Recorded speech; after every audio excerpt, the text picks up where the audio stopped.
everybody, and welcome back to Weave the Tale with Paradise City Stories, a Mutants Masterminds actual play.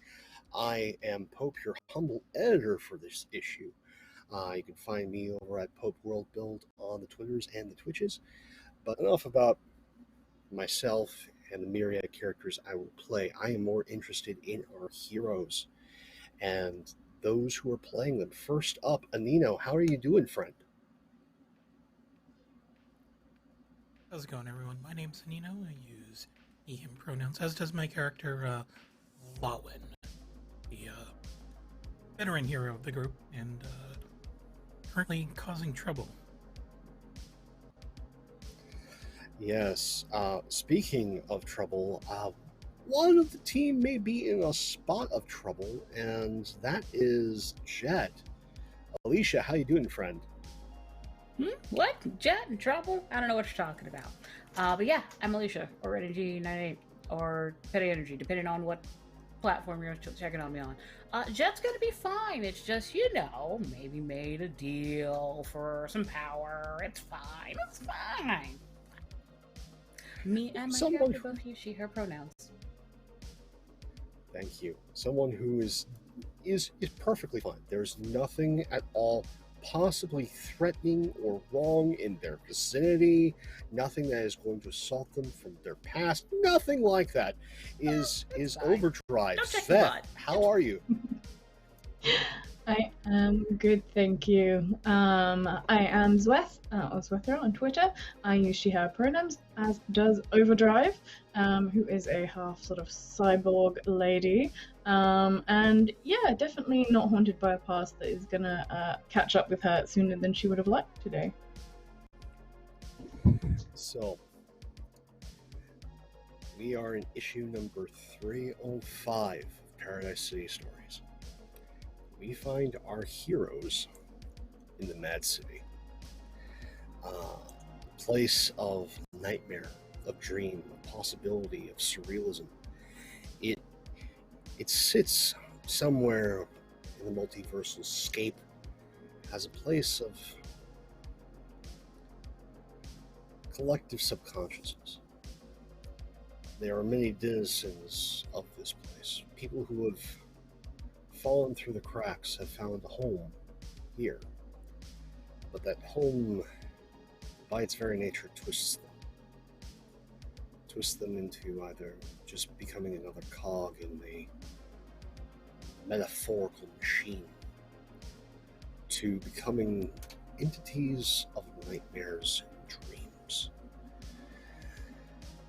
I mean, the entire reason our heroes are here is because one of those entities, an ancient one, has their own plans in expanding their influence, and particularly interested in Lawin, his abilities, his love for his son, and what he can do, or possibly do, for the Wax King. But the Wax King is but one of many. Big threats, small threats. There is malice of all kinds here in the Mad City. And right now, we focus on a fire escape in an alley, alongside of a high-rise, nondescript brick, few windows, where Jet is climbing up. But unbeknownst to Jet is one of these tiny malices, a bullywog, sort of a cross between, a middle school bully and a massive anthropomorphic bullfrog that either just wants to make your life a living hell or take your lunch money. It really just depends on the mood. And so, as Jet is climbing up, and this tiny malevolent creature, well, not really tiny, this adolescent malice awaits Jet as she ascends. Jet, let's have our first roll this issue. Give me an awareness test. Oh, good. Awareness. I can do that.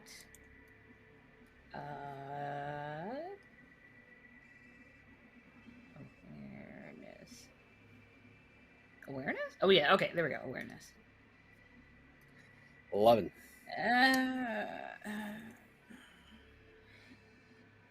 This place of magic in your recent adventures and dealings still playing on Jet's mind has, from ambush in the dark, the only thing that gives this thing away is a short croak as it makes an attempt on Jet's person.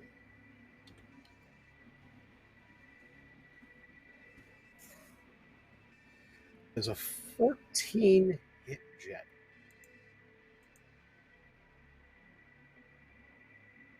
This is versus which defense? Your dodge defense. My dodge. Yes, it does. All right. So, in that moment, there's a croak. And this tongue slathered in the most unfortunate smelling mucus, sort of like when peanut butter, right as it starts to go off, wraps around Jet's arms as she is making her way up the fire escape, and connects, doing not any sort of significant damage, but it definitely hits. Go ahead. What is your will defense? My will defense is a 12. 12? Yeah, looks like 12. 12. Okay. So let's see if this actually does anything.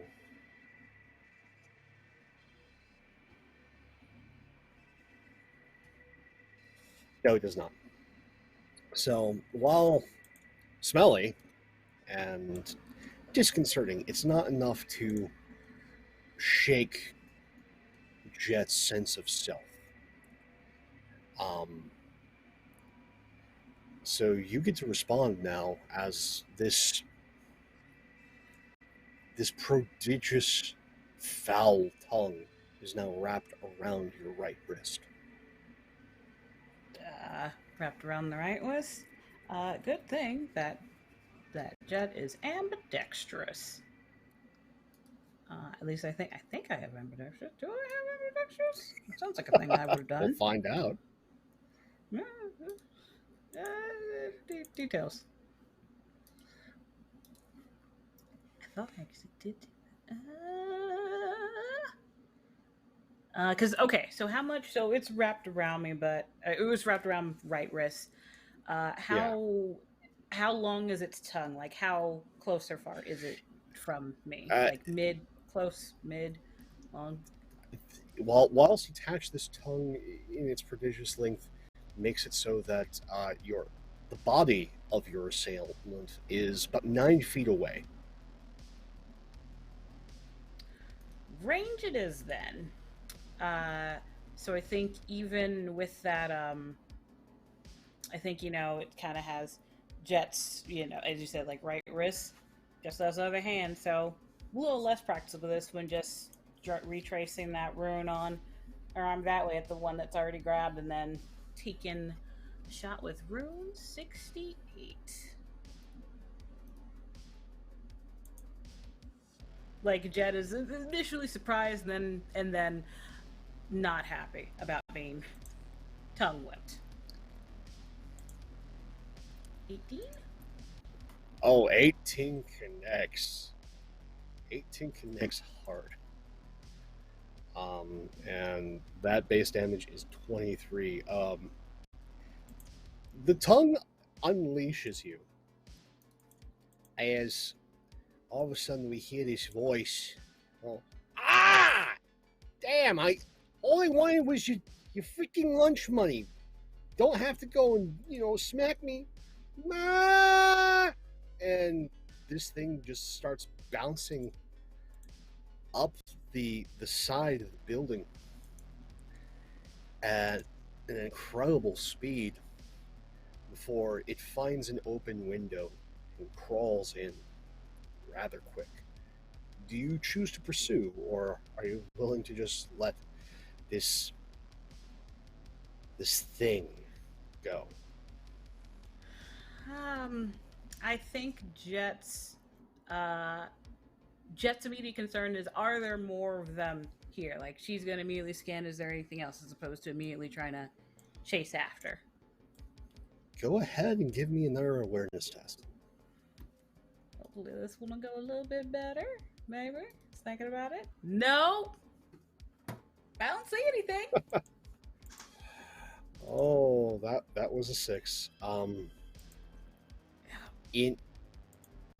Still, the mucus left by this entity, it's enough to just be distracting. Plus, like, that feeling of cola sticky right around your wrist, just the unpleasantness of all this, plus the heat of the city, makes it so that as you're shifting your eyes around, that there's nothing but brick and shadows, and nothing appears aside from one open window 2 floors up has any sort of signs of anyone else here.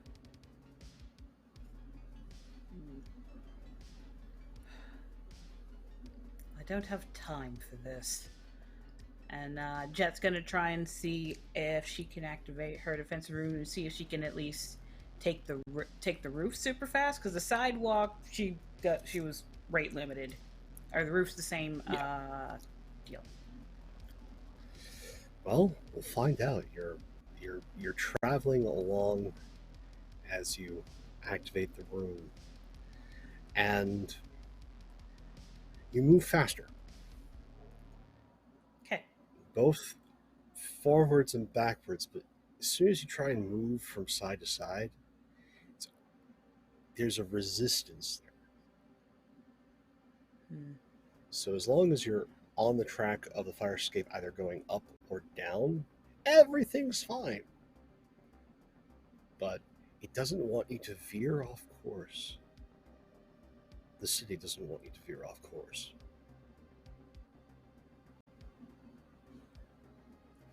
Okay, wait, so is Jet still on the fire escape, or is she like on a roof? You're making your way up, and okay. As you get nearer and nearer the top, you still continue to be nearer and nearer the top, not getting to the top. Great. One of these. It's like the high rise doesn't want you to conquer it.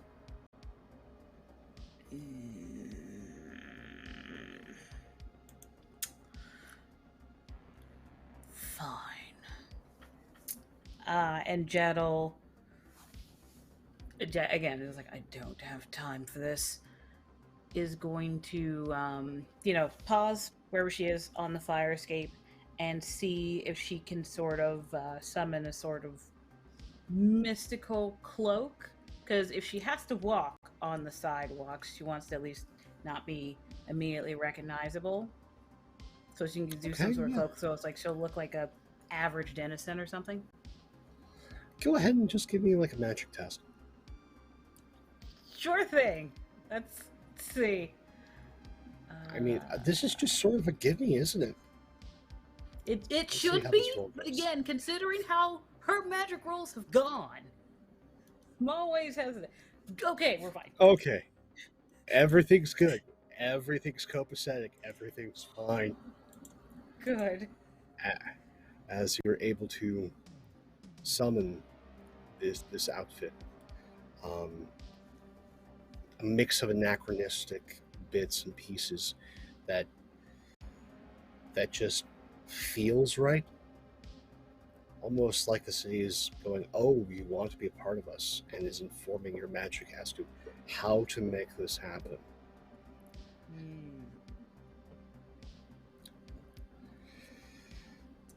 So, do you descend the fire escape, or do you press on up? She'll descend at this point. You descend, you get down another back into thing- that same alleyway. One of the things she wants to check is because once the deal was made and everything she was getting out, her thing was like, we have to get going. Can she take a moment and sort of study the symbol that's now on the back of her hand? The deal she made? Sure. Right. You stare at the symbol. It has grown faint in the intervening time, but it's still there, and it is still a primordial rune for power. There doesn't seem to be anything else about it, at least from what you see. Okay. Because she's trying to figure out, okay, is this a thing that I have to call upon? Or is this an inherent thing, part of me now? There's a couple of ways to test that theory. I don't like how you said that. You know what? No, this we will test that when we need to. So yeah. So with that, she'll kind of continue onto the sidewalk and head a direction. She doesn't know where any of the rest of her team is, and I think as far as I remember, comms did not work here. You check your comms, and all of a sudden you get some very loud, talented mariachi music. Right, just that's right what it in was. the ear. Yeah. Lovely. Just delightful. But yeah, you get to the sidewalk, and you look left, down the street. You see a gate, a large gate over the roadway, over the sidewalks, and in Roman numerals, the number 13.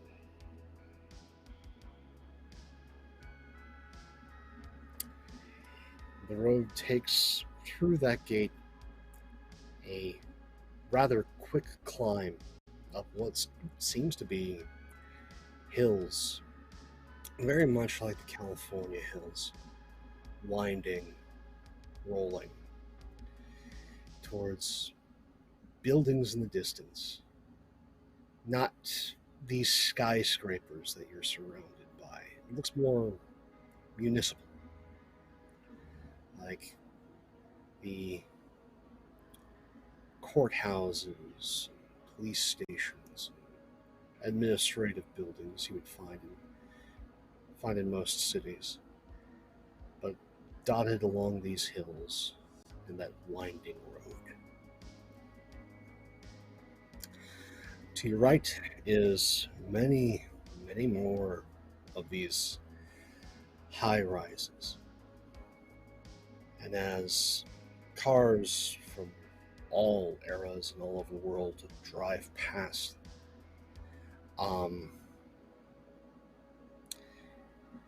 amongst the dingy yellow lighting of the city, there is the smell of diner cuisine and the sounds of individuals who have given up on finding better options, going in to sit down to get some form of nourishment in this strange town.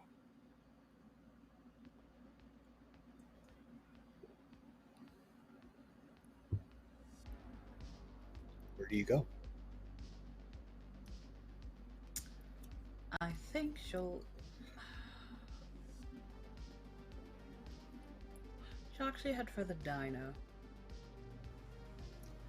As you round the corner and that very distinctive smell hits as the sign comes into view, you have found yourself at a Denny's. I knew it.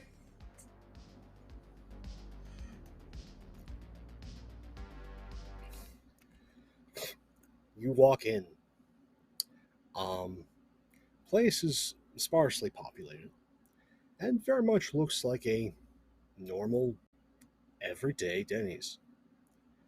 Um, Except for one minor detail. Um, right by the register section, there's a large rounded guardrail, and there's the distinctive sound of combat. As you peer over, it's a minor gladiatorial ring as someone in a three-piece suit, armed with a sharpened spatula, is fighting some form of waffle creature.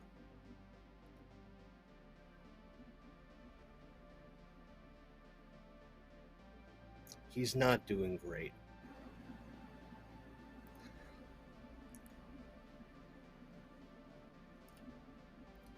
Do I see any betting taking place? No betting. But finally, when the waffle creature reaches out with its syrupy arms, grabs hold of the individual, and swallows him whole, all of a sudden, on the counter at the checkout, the cash register opens and then closes. That distinctive movement of a sale being ended.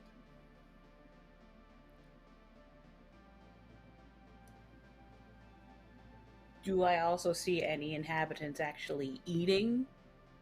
Oh yeah, there are folks all dotted throughout this place enjoying orange juice, coffee, moons over my hammy, pancakes. It's the typical fare. And again, aside from a few of them looking off in slight distinctive ways, no, everything seems terribly normal about the Denny's, aside from the people in it and the fighting pit. Is there a sign somewhere that indicates for, I don't know, risking your soul, you can fight the Eggs Benedict monster? Um, you look around for signs. You see one that's seat yourself, essentially, Mm-hmm. and another that just states current legal currency, USD, um, Canadian, a number of different sort of credit cards, symbols that seem familiar but not quite right. Like there's instead of Visa, it's Lisa, so Lisa card.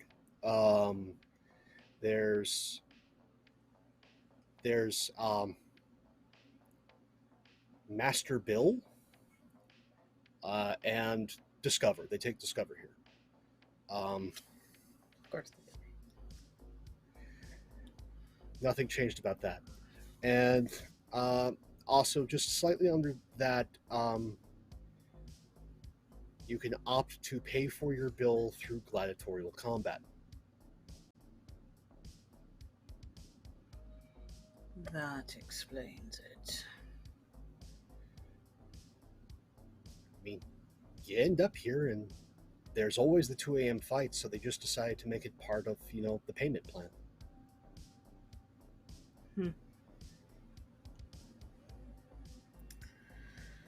Yeah, I guess, I was gonna say Jet would sit down and order something. However, she was kind of attacked in her home, and she was, I assume, woken up from sleep. Who knows at this point? Does Jet actually have any cash on her, like cards or any sort of money on her? All things considered. All things considered, you pat yourself down, and you have a crisp $20 bill, probably from a previous outing around the time of December last year that you just forgot to take out of a pocket. Right, that'll do. That, I guess, Jet will sit down at a table. Is there also actually counter? No, she'd sit down at a table. That's fine. Sitting down at a table,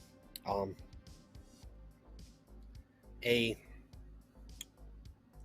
woman comes up to you, dressed in that typical Denny's uniform with a few minor changes. One, on top of having the normal amount of arms, she has a few extras, one of which seems to be perpetually just holding the cigarette near the face, but not actually using the cigarette. Another one perpetually having a hand on one hip, and another arm that just holds that distinctive orange-rimmed pitcher of coffee. And another set of hands that are holding the ticket to take your order, as another hand hands you a menu. So what will it be, doll? Can I get you like water, coffee, what? Coffee. Okay. And there's a glass that just seems to appear on your table, and she pours. Do you need some time, or do you know what you want? Time would be appreciated. All right. I'll be back around in a bit. Take care. As this primordial Denny's waitress makes the rounds. Speaking of making rounds, Lawin, you're in the skies above the bazaar. What are you up to?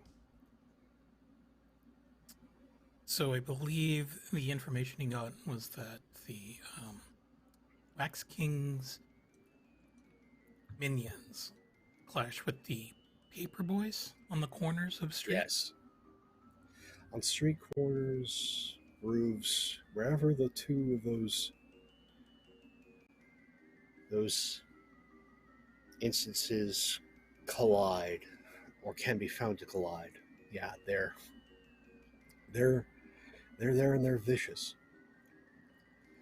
But as you near the bazaar, you do see a distinctive small figure down below in a newsboy cap, just hauling papers off the back of a truck, setting them down. A small knife cuts the strings, and the young lad starts getting to his work, just crying on the street corner about the evening's news and trying to get people to buy.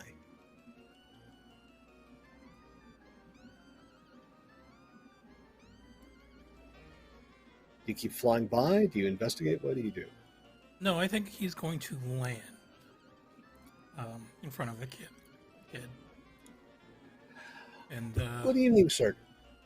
Completely nonplussed.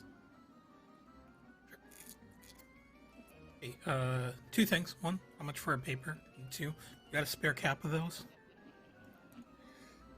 Um, don't don't have no cap, but it's a nickel for a paper.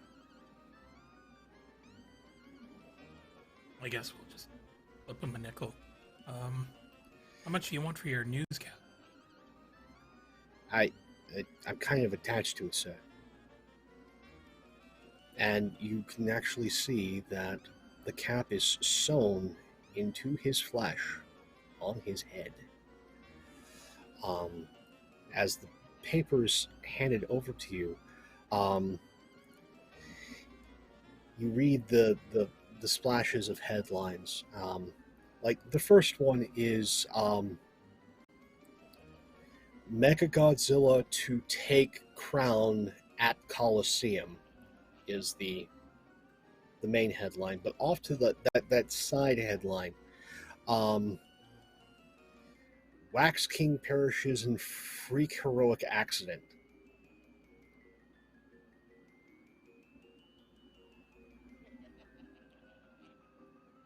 Wait, what?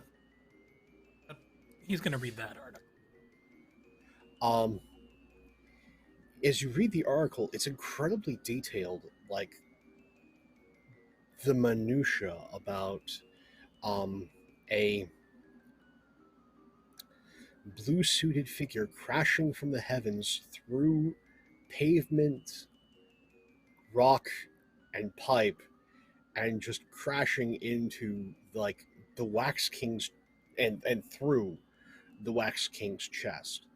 And no, it's disturbingly detailed and definitely makes allusions to yourself.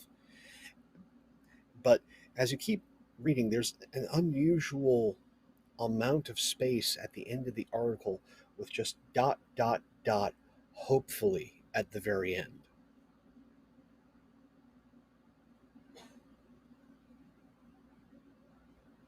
He's gonna check the date of the newspaper. It's this evening.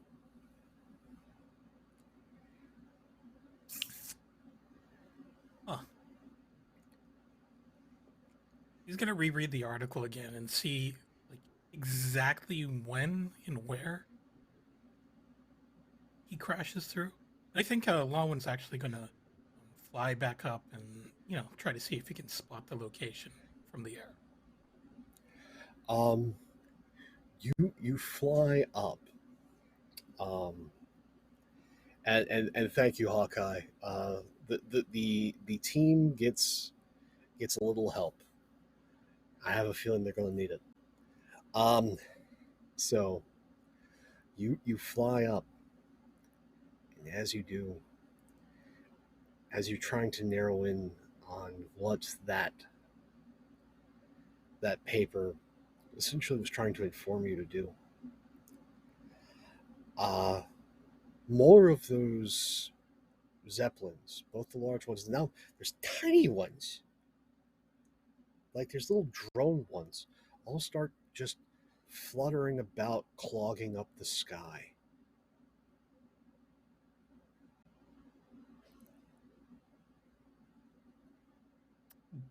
Is there any sort of pattern to the advertisements or logos on these Zeppelins?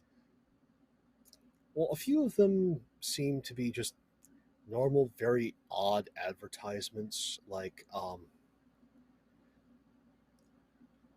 marshmallow pads when you need to fill yourself out. But a few of them, especially all the small ones, don't have like the major ads. It's just a wax coin along the side.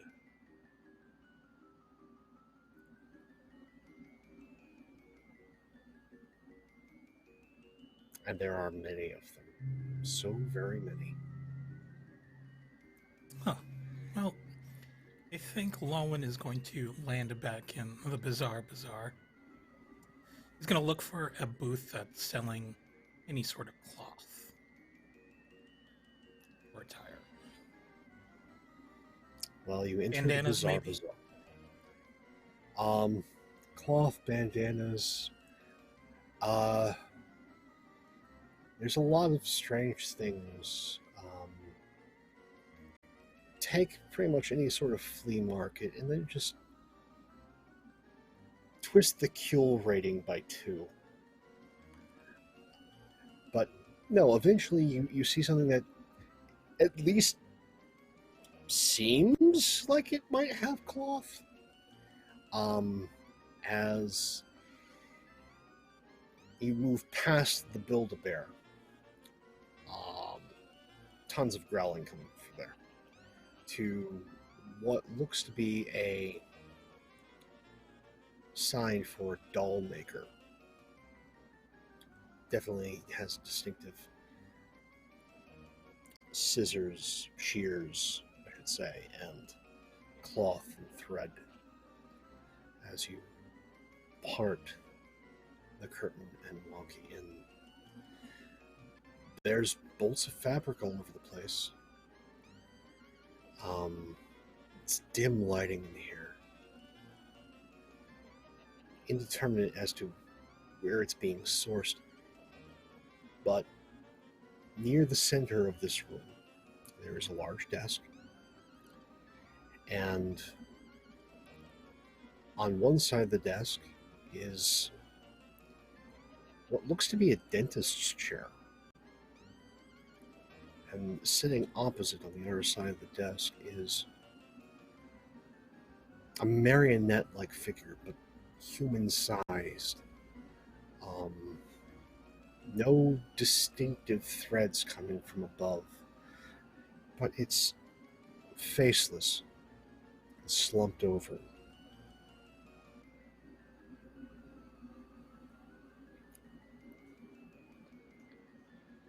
So I suppose you're just going to come to life when I ask for the shopkeeper.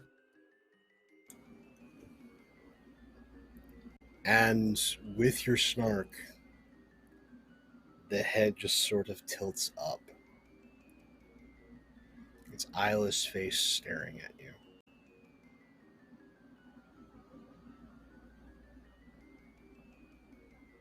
So this wouldn't take long. No, it's not really a doll, but I just need a red headband.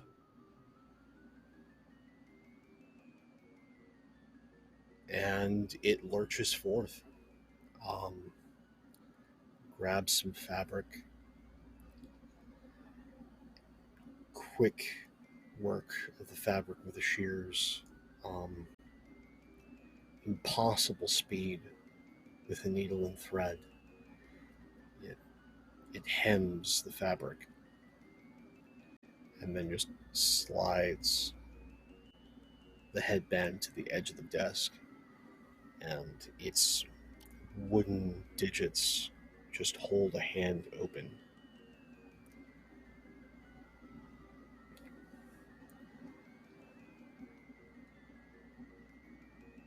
I'm pretty sure we stole some Wax King currency. So you'll probably just leave a couple of those coins. 3 coins he placed in his hand as it closes it shut. And it goes and sits back in its chair. Just lurches down. You have a delightful red headband. That is fantastic. So he'll exit the shop, and he will tie it on. And then he'll start scanning and looking for those wax coin zeppelins. There's a lot of them in the sky.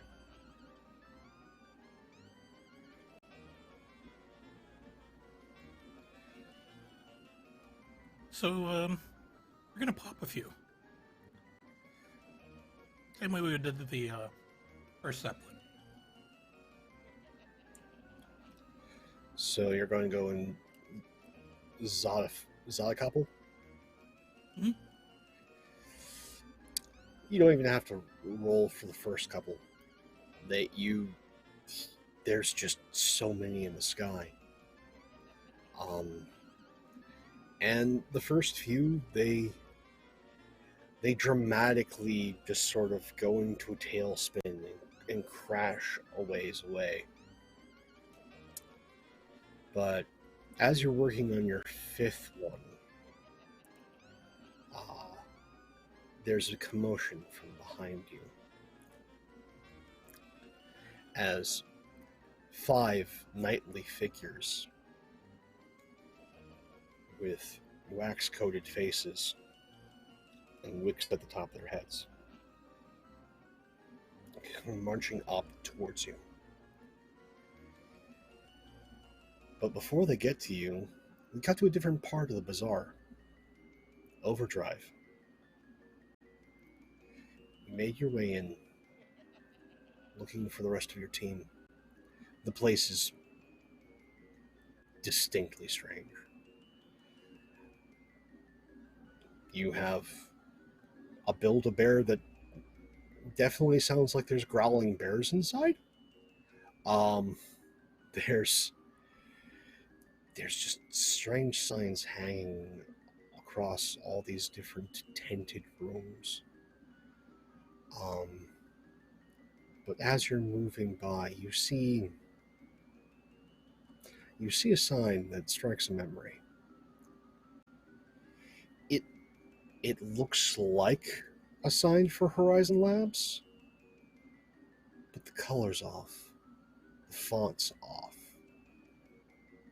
but it has just enough of familiarity to just proc that memory, and the few hairs you have on the back of your neck stand on end.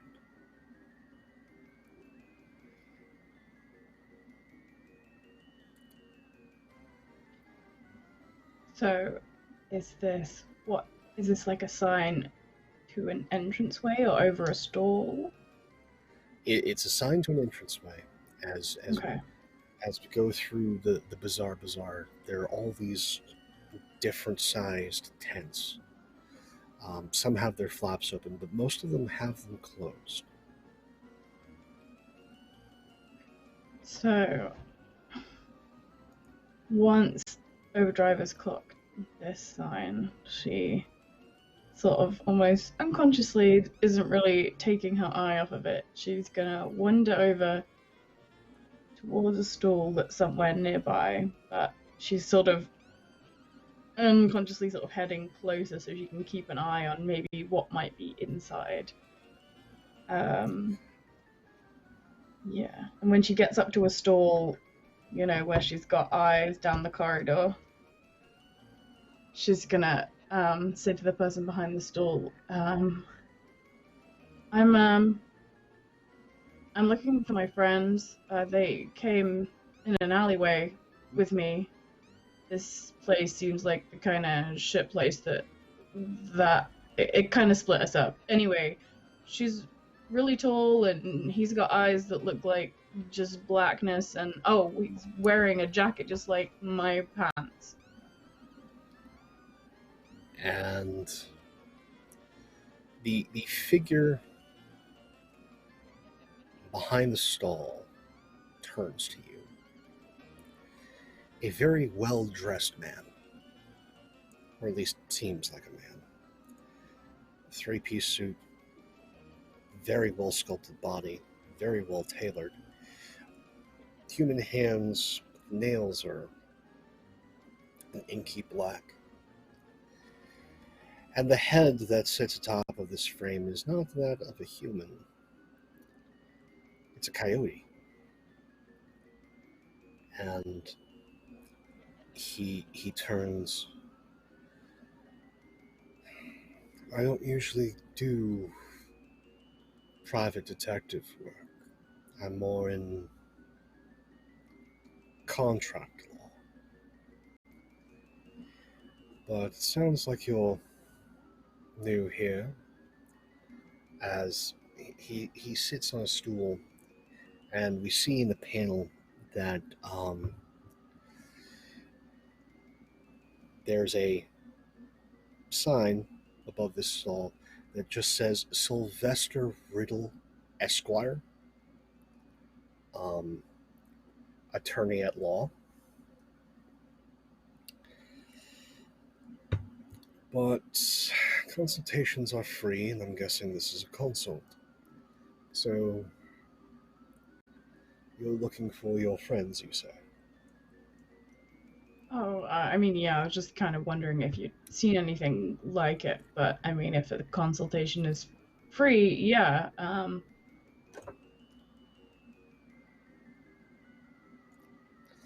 Yes. Large women is sort of a common thing around here. I'm afraid you're going to have to be more specific. Hmm. I mean, she's real strong. Kind of. I mean, she's just really tall. I was thinking I had, really standout descriptions, but yeah, you guys, you kind of blend in here. So I guess that's the best I can give you. As you say, blend in here. A number of figures just pass on the corner of your vision, triggering a memory of a time before you met your team, a time with Horizon Labs, a time when you had a nickname, Chris, and a friend named Lex, as a number of what distinctly look like Horizon security pass by at the edge of your vision. Well, yes, most remarkable individuals do blend in here. You said your other friend had eyes of black? Yeah. And kind of wearing a similar thing to mine. Maybe we put that aside for a second. Can you tell me what is the deal with this place? Yeah. Oh, this It's is just bizarre. no, as in, I mean, this is something. Why is this here? And I gesture towards Horizon Labs. Oh. Well, anyone who deals in the nightmare business usually has at least one representative in town.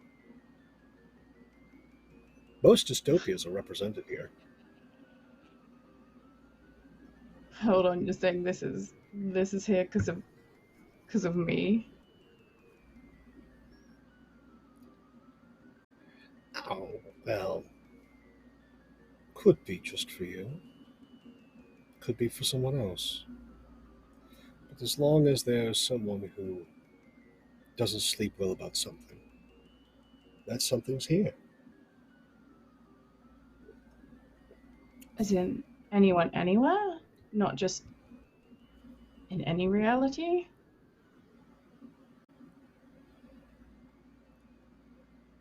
Cosmos is a wheel, and we are the center of that wheel. Broad smile.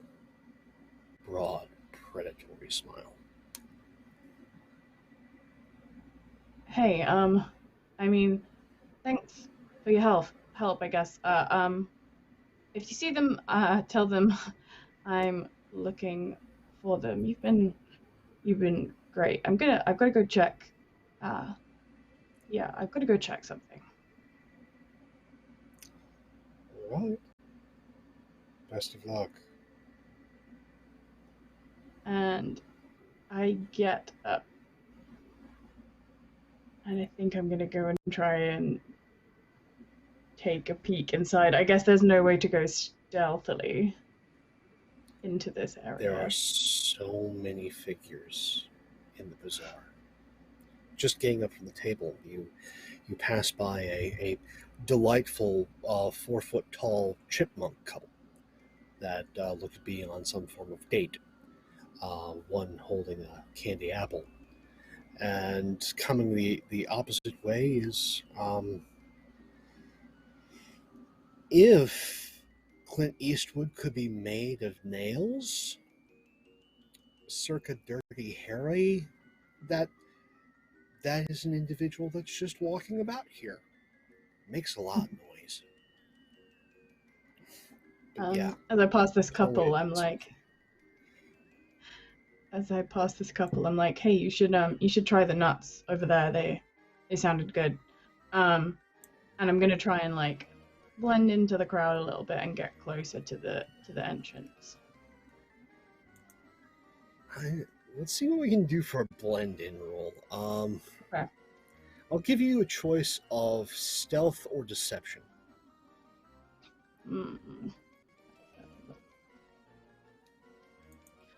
I guess I'm probably trying to be stealthy.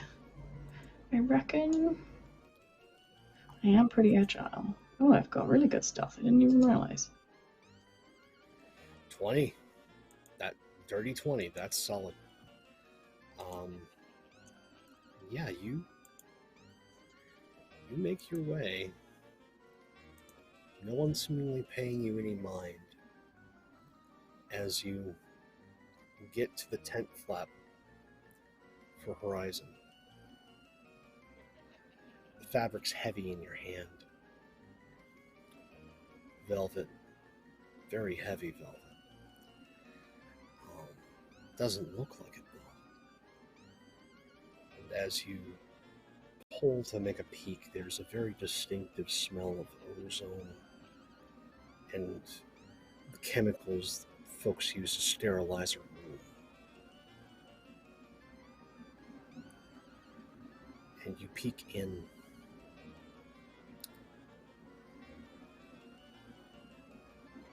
And from one storyteller to another, Zveth, I want you to tell me a memory of Crystal. I want you to tell me the memory of when Horizon made you Overdrive. Okay. So it will probably begin in what can really only be described as a cell. It doesn't technically have bars on the front, but it is just, a door with the very basics that you would need in a room.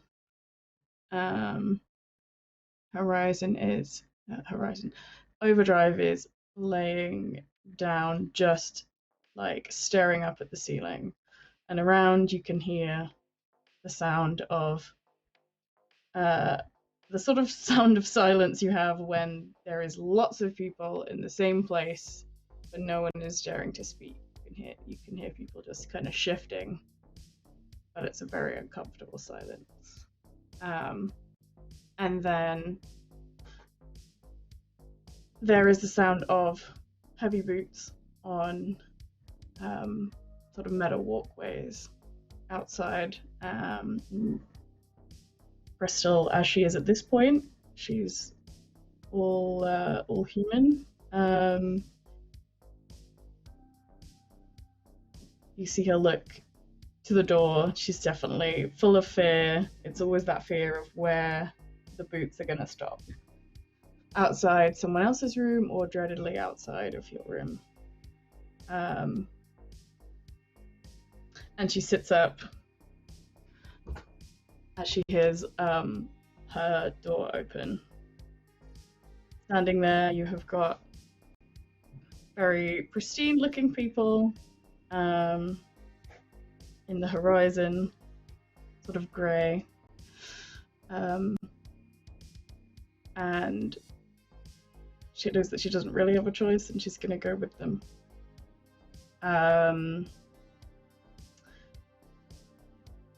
Panel is probably going to then cut to like an operating room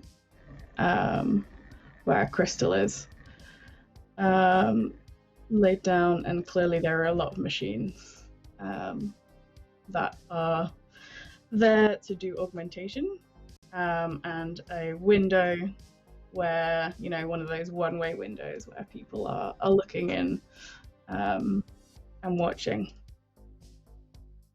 Crystal sort of falls, unconscious, and you see the process of augmentation is sort of taking place.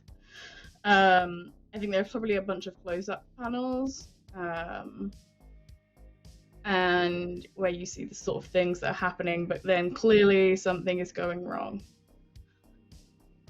And from this very clean and organized and neat, there is just huge spikes of energy, and everything is flung across into chaos.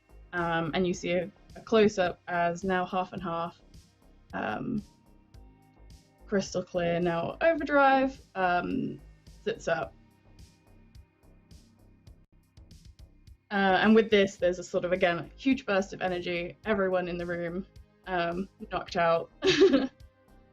And Crystal is knowing that this is like her only chance to escape. So it's time to run. And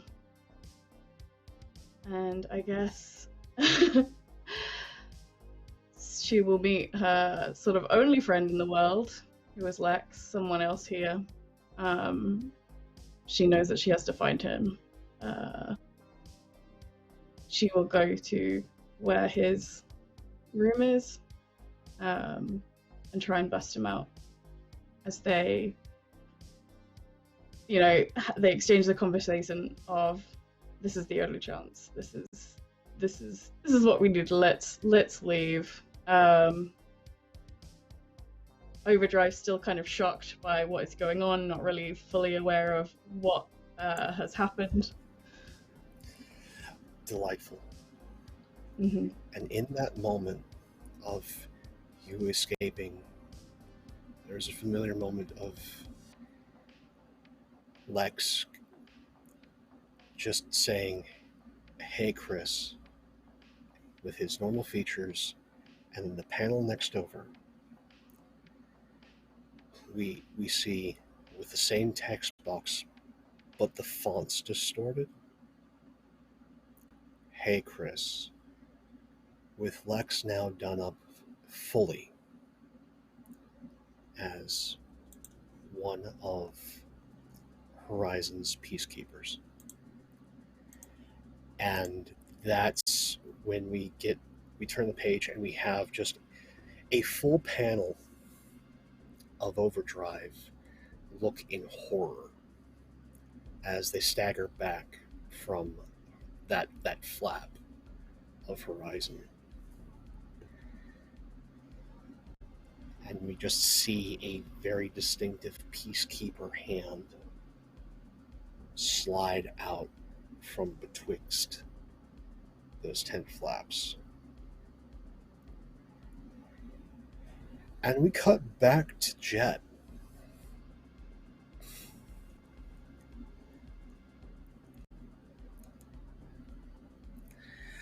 So, B, honey.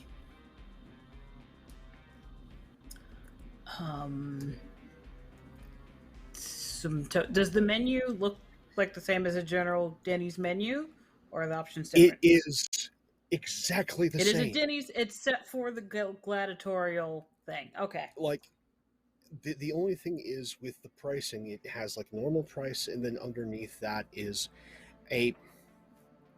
not really a full like written description, but more of a series of symbols that might represent the creature that you must face in order to pay for the meal.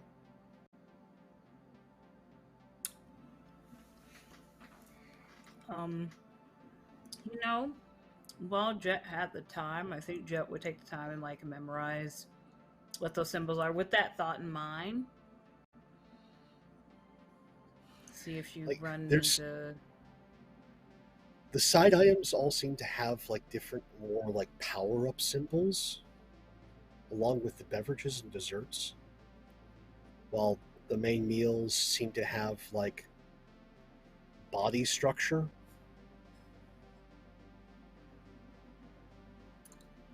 Huh. Okay. All right. Sort of like build your own antagonist. Yeah, apparently. I think Jet's just some toast would be lovely. You want butter with that toast, jam? Just dry toast. Okay. Nothing else? Okay, we'll get you some toast to go with your coffee. As the waitress turns and it heads off to the kitchen. You see one couple that has finished their meal goes up to the cash register. One different server shows up to the register, takes their Discover card, rings them up and through, and then another burlier fellow could easily be mistaken for a strongman competitor, but has like a few bandages wrapped around him. Comes up to following the couple. I'll have the usual. And the server just nods and gestures to the pit. As this muscle-bound figure, this human colossus, descends hops the guardrail and descends the ladder, and you just hear this sort of gargled roar, like if eggs and cheese could make the sound of an elephant enraged. That is what is emanating from the pit.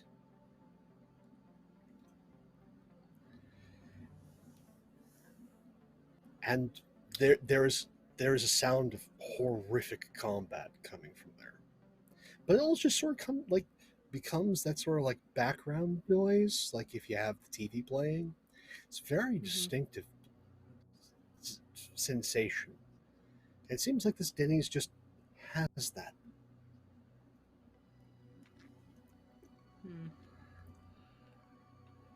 Out of curiosity, what are the because again, Jet ordered toast. What were the symbols specifically associated with toast? Jet wants to try and see if she can maybe puzzle out what you. Toast is a side. Toast is a side. Okay. Yeah. So it just seems to have like a fire symbol, and coffee has like a lightning bolt symbol associated with it.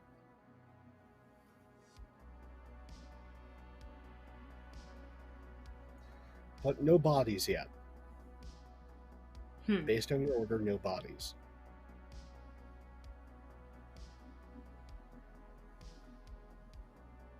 Now Jet's gotta know,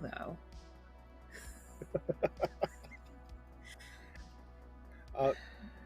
Shortly after the background noise ceases, there is a sigh from the checkout server that just kind of looks over and just picks up a red and white striped phone. Yeah, we could use. Yeah, it's Eddie. Yeah, it's the same. If you could just, send the wagon over. Thank you. Click.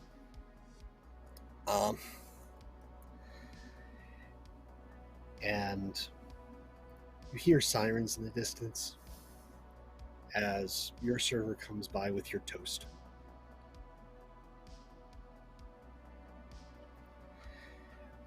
And then one of the, looks like a line cook, comes out from the back, and near the cashier's register, like, pulls open a drawer and starts putting on, like, hazmat gear? And pulls, a large, like, push broom and descends the pit. Just as a few, what look to be World War II nurses arrive come in immediately, just don't do anything, go with a stretcher, descend the pit, and eventually come up with your muscle-bound figure looking much worse for wear. And then just carting him off. But he did survive, apparently. Or they did survive. And he survived whatever was in the pit.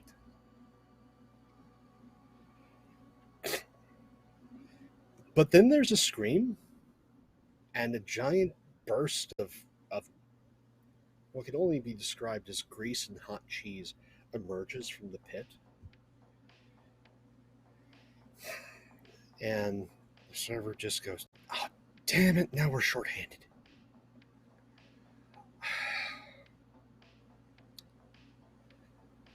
And just like runs off, has a discussion with what you perceive may be the manager.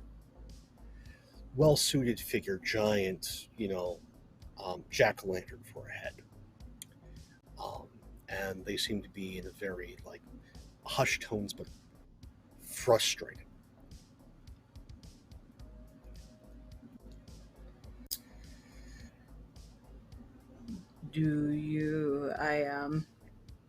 Jet, I think politely taking her toast with her, kind of goes over to conversation. Do you all require assistance? You don't happen to be a line cook, do you?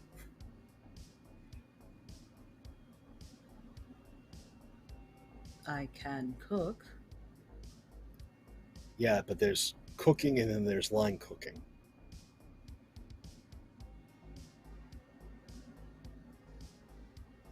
No, I don't believe I've done line cooking.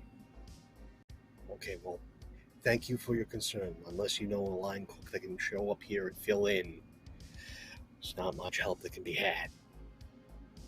I was more talking about whatever the scream was about. Help with that. Not so much the... Eddie didn't finish his bill. And unfortunately, Chester found out that it wasn't finished. And now Chester is no more. I understand that part, so that means that bill's still open. I'm asking if you need assistance closing it. That's appreciated, but I'm fairly certain that the beast just choked on Chester. So they're both dead. Ah.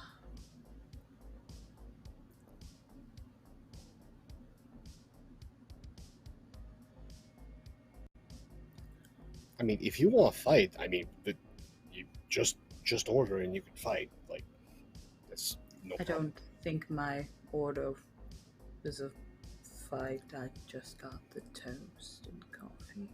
Oh, no. Like, whatever you order, if you want to choose to fight, we will find a thing for you to fight.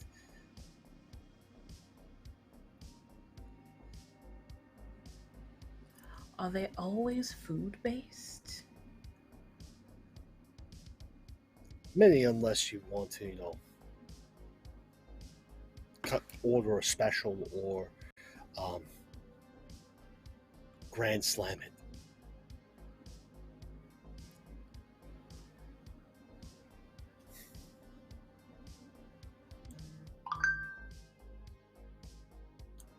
No, I think I'll be all right. But I'll let you know if I find any line cooks. Thank you. Okay. Oh, out of curiosity, has anyone else come by recently? Maybe perhaps been a little more successful with their fight here? Oh yeah, Silas comes by, but that's around 13. Comes in, orders himself a giant meal that lasts the hour, and then fights it. It rolls back down to 1. Silas. He's a regular.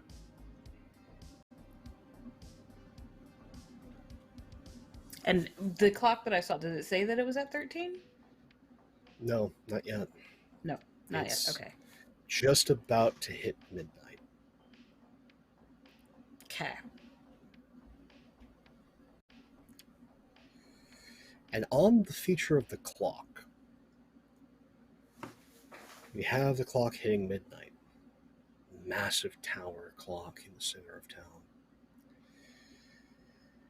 that has distinctively, bit below it, just the words high school on the massive high rise that this clock is on. The bells toll, and wherever you are in the Mad City, you hear those bells. You know it's 12. Just an hour left before it hits the 13th hour.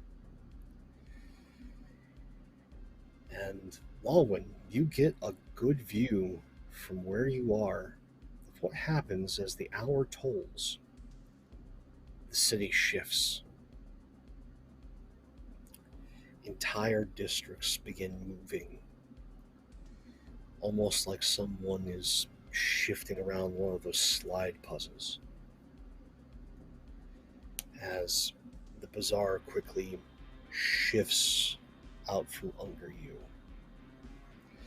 But instead of something sliding from something nearby, something rises. It is distinctly red in color and in flavor. It has that taste of red. You know, that oily taste you get with, you know, cherry flavored beverages. As it rises up and sets in place, there's a just scarlet hue to everything below you. And the screaming starts. Oh, the screaming. It's almost like someone is using the torment of humanity as a pipe organ. Very distinctive tones. Given Lawin's many travels, you're pretty sure it's a Bach piece. But the city shifts and settles. Sveth, you don't necessarily feel the movement. Jet, you do. As you see in the distance that district gate shift and something red-hued move in its place.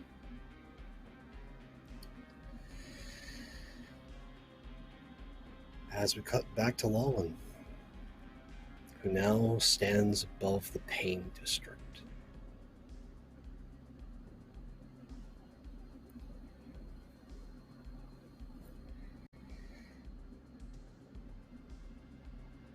What you do, my friend? So, you mentioned there were wax knights that confronted In the bazaar. Yeah. In the bazaar. Yeah. As everything shifts, they seem to melt away. So, what time did the article say I was going to crash? At 13:13. What time is it now?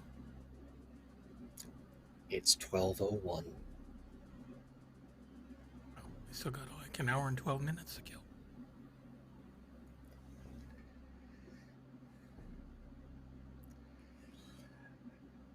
The sound below you gets louder. All the screams, but you don't see anyone. There doesn't seem to be anybody.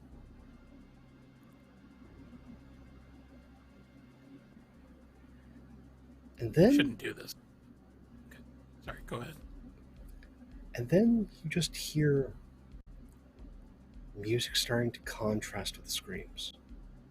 Go ahead. think that's when Lawin is going to glide back down to street level and take a look around. You fly back down street level. Tell me, is Lawin a horror movie fan? Have a good, cinematic catalog under his belt? No, not at all. Okay. So the images aren't quite familiar. But for our readers, this place is wild. The architecture, whilst all bathed in a red glow, these aren't the high rises of our places, other districts. These are distinctive homes, set pieces, buildings that any horror movie fan would recognize upon just gazing at them. Cabin from Crystal Lake. The house from Nightmare on Elm Street. The house. White, red door. All these smaller buildings just dot the street. And as we hear those in-tone screams, there's almost like circus music starting to emanate up the street as Lawin is touched down. And then you see them gathered amongst, walking on the street, which is the first time you've seen people walking on the street. People just tend to stick to the sidewalks. Streets are for vehicles. There's a parade, a grand parade, being led by what can be referred to as a jester-like figure with a plague mask. Except it's not typical black. No, it's colorful. Red with black polka dots. Everyone is exceptionally fit. And they're all wielding weapons of some sort. Machetes, chains, broken bottles. I think you hear a chainsaw. Hey, Raiders. I'm glad you brought the chainsaw. Good to see you. We are in Paradise City Stories and Mutants and Masterminds actual play in the Mad City, in the Pain District, as one of our heroes, Lawin, sees the Pain Parade.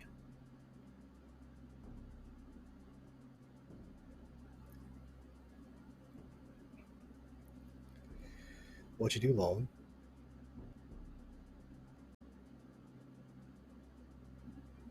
Well, since no one's really assaulted him or pointed him out, he doesn't really feel obliged to stick around in this district. I think he's going to climb back out of it into the air and search for the area that he is supposed to crash through and down. You take to the air. In your travels, you know when things are off. The air feels cloying around you. Not enough to stop you. Your speed is immense. Your strength, almost nearly so. But the air has a thicker resistance. Almost like the consistency more of jello than air.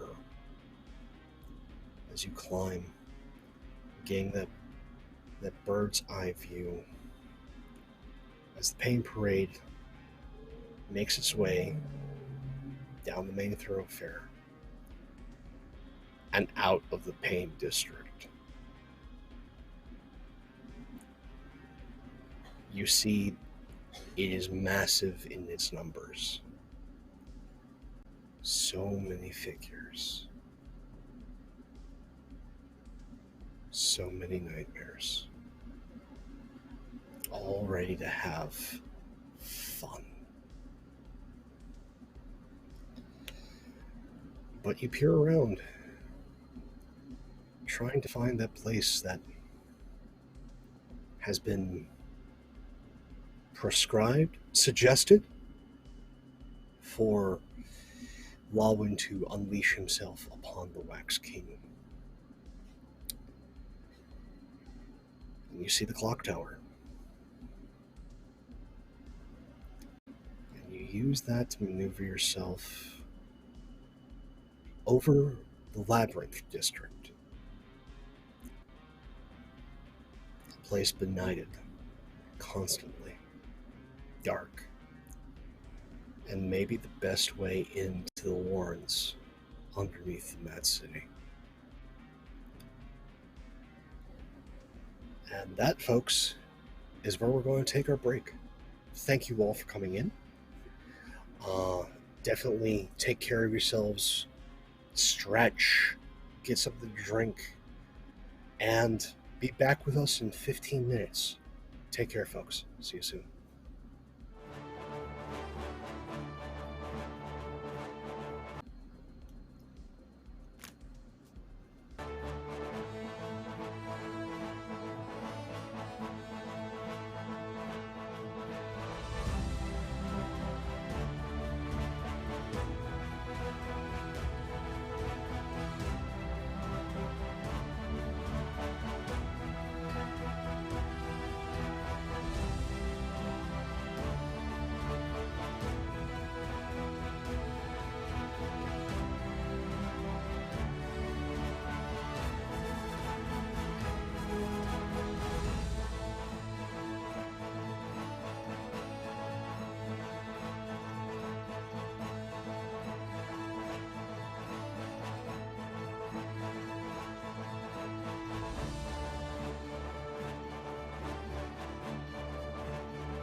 Welcome back to Paradise City Stories, Mutants Masterminds actual play here on Weave the Tale. We're in the Mad City, and things are going sideways as the hour has shifted. It is 12, so the city has shifted.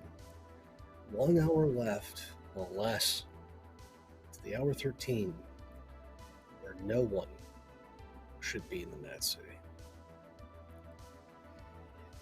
And so, with that bit of knowledge, we cut back to Zveth, still within the Bizarre Bazaar, and very distinctive hands coming through the horizon tent.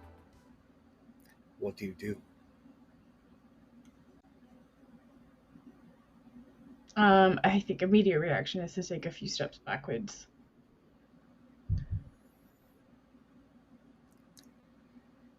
After you take a few steps back, the curtains part. And one of the Horizon Peacekeepers comes forward. Don't recognize them. Not this one, not yet. But they're there. And they fully recognize you, and you have that high-pitched whine of one of their pacification techniques click off, trying to disorient you, but your upgrades are able to counter it, but it's definitely hostile. So, whereas normally pretty stoic, Overdrive just turns and runs. Assuming that it's gonna follow her. Yeah, she just goes in a straight line, probably knocking various squirrels and their nuts and things out the way. So, I just want to get an idea of how far and how quick Overdrive gets through the crowd. So, go ahead and give me an athletics test.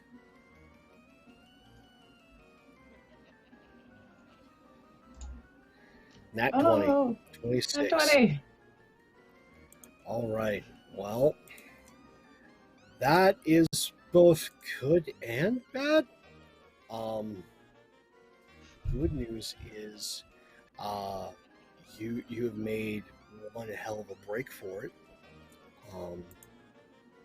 Even through the labyrinth that is the Bazaar, you haven't delved too deep, and you backtrack your way out past the Nervous Nuts stall and back onto the sidewalk near the alley where you first arrived. But the city feels different. And on the city streets, as opposed to in the Bazaar, which was claustrophobic, filled with people, the streets feel empty, open, exposed. And you turn, you see it looks empty, but you still hear that whine. They're not too far away. You feel it in your head. What you do? So, all over the side of the part of her that's just screens, it's just like circles that are just expanding and exploding like super erratically. And she's gonna look sort of probably from side to side, and then she's gonna go and think higher ground is a place that might be good. She can get a better view. So anywhere where she reckons she might be able to get up, be able to see where people are coming from. Well, you know the alley that you left from has a fire escape. Otherwise, any one of these buildings you could probably maybe get in, use the elevator, but it sounds like you're going to the fire escape. Yeah. Go ahead and give me another one of those athletics tests. Let's see if you leap. Also remember, all of you, thanks to chat, have +2. Oof. Okay. We gotta have both That- sides. You attempt to leap up, but right before muscle and ligament let loose to make that leap, that buzzing in your head starts getting louder, more intense. And with that horrid sensation,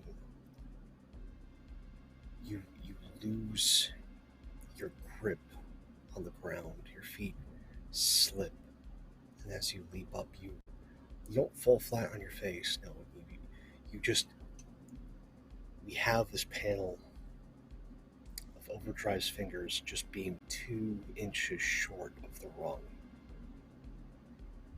coming down, hitting the alley, and then this nice long shot from one end of the alley to the other, where it's not one peacekeeper, it's 3. And we cut back over to Jet.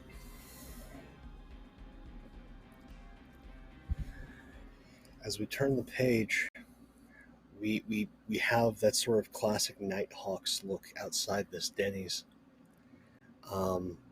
with the ambulance driving away, and then we cut inside to Jet. Have you finished your toast? Yes. Jet has finished her toast. Server comes up. Sure, I can't interest you in anything else, honey? No, Alright. but the offer's appreciated.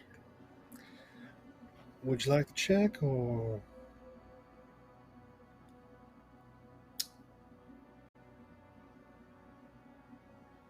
Question. Mm-hmm. Could Jet... Okay, so the symbols just have fire and lightning by them because Jet basically just ordered sides. Yes.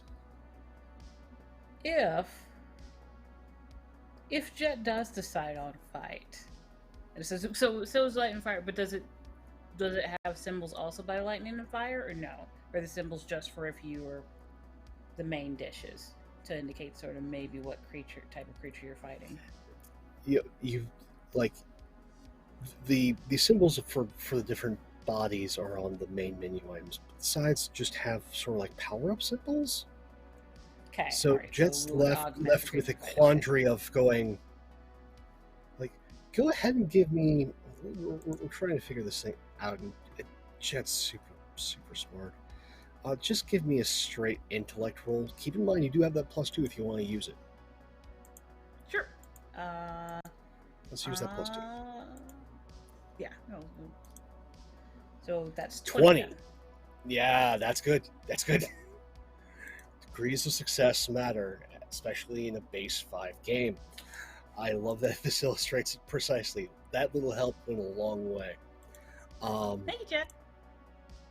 So, with Hawk's blessing, you figure out, based on the conversation you had with the manager, sides might not be fighting a monster, but you will be fighting someone armed with fire and lightning.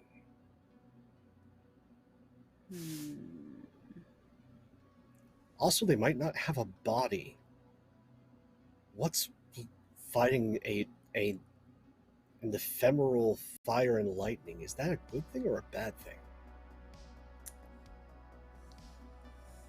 Based on Jet's arsenal, that probably wouldn't go very well for her.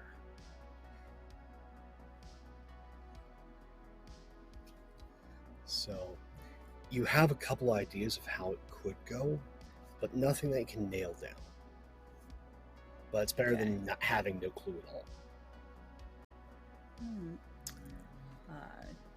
Jet'll say, no, I think I'll pass on the fight this time. I'll just pay in cash. All right. Yeah, $1 for the coffee and $1.50 for the toast, and you $17.50 change. Yeah, we leave a tip. Always tip your servers. And with the tip, very much appreciated. Do you head back out into the street? Yes, head back out. Jet was kind of gonna kill like a little bit of time. Like maybe my teammates will pass by here. I'll get information on them here. Nope. All right, we'll keep moving then. As you walk outside, you notice that, again, the city's shifted. And as Jet's looking around, you hear a sizable explosion coming from high above and away. And we turn the page and we cut to Lawin in the air. You hear this explosion. You pan around and see it, and it's from one of the skyscrapers even further above. Part of this canopy of planes, something has gone awry. Something has gone boom. But before you could even move to inspect, on wings of wax, stride 3 wax knights on Pegasi, waxen Pegasi, coming to engage Lawin. What you do, friend?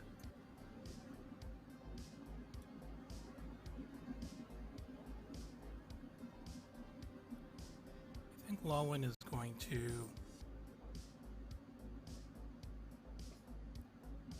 cross his arms as he's floating in place, his scarf fluttering in the wind. And he's just going to tighten his headband. And he's going to charge the first fire coming at his way. All right, go ahead and give me an attack roll. Okay.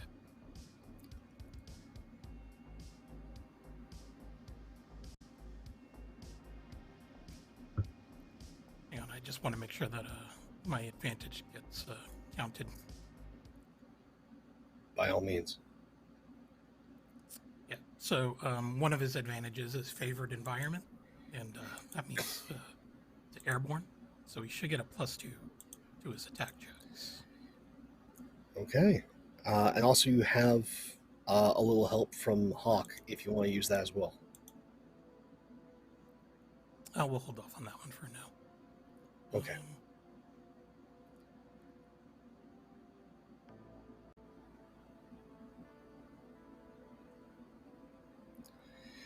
25 on power surge. Oof. +2 for the being airborne. Okay. So 27. Yeah, that connects. They're going to have to. Oof. That's a lot of damage, and it's penetrating. So, Lawin, you come in hard and fast, and you, before it can raise its lance or even its shield to try and block the blow, we see this empowered fist just right on the button, on the jaw of this knight. Wax flies in the panel as they go tumbling, head over heels, off the Pegasus and plummet down to the city below. But the riders are not without a sense of vengeance. And where you took one of theirs, they will try and take you. But So, yeah. so I've got another advantage called takedown. And basically, if I incapacitate a minion with an attack, I can make an immediate extra attack as a free action against another minion within range. So go for it. You can make that one additional attack.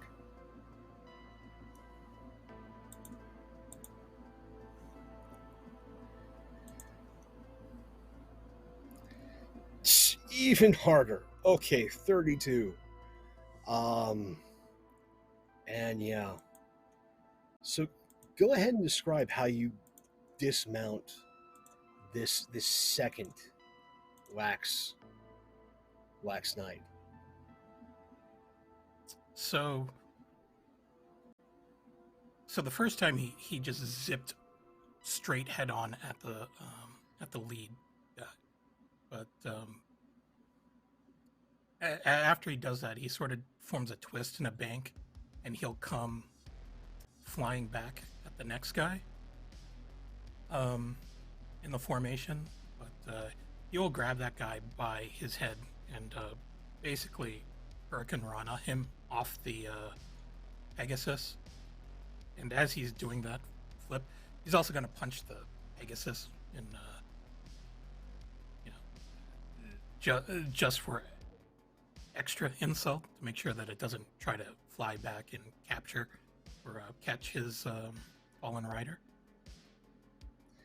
Well, you Hurricane Rana this knight off its mount, giving a firm punch to the flank of this beast. Your fist, you were expecting probably something a bit more meaty, but your fist sinks into its flank, coating your fist, part of your arm, in wax as you pull it free. The beast makes a wet whinny at this strike as it gallops off in the air, its rider too plummeting down to the city below, leaving one rider left to make a very specific choice. So I'm going to do some rolls here. By the way, takedown still chains, so if there's another minion and I incapacitated, means I get but this one's not a minion, so I'm going to have it do a quick roll.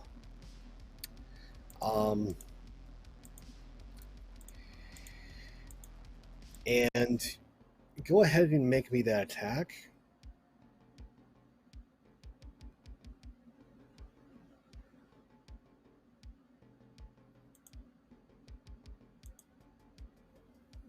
$29. Yeah, you get a hit in on this guy. But the fist hits plate. The coursing electricity of who Lawin is electrifying the plate, but the fist glancing off, not delivering the full blow. This knight is injured, definitely slowed. We see a waxen spurt of blood and spittle come from this individual's lips, as they then twist the reins and the Pegasus goes into a dive. Do you pursue? Yeah, he's not going to let this guy get away. Okay. We know how fast Lawin is. Go ahead and give me another attack.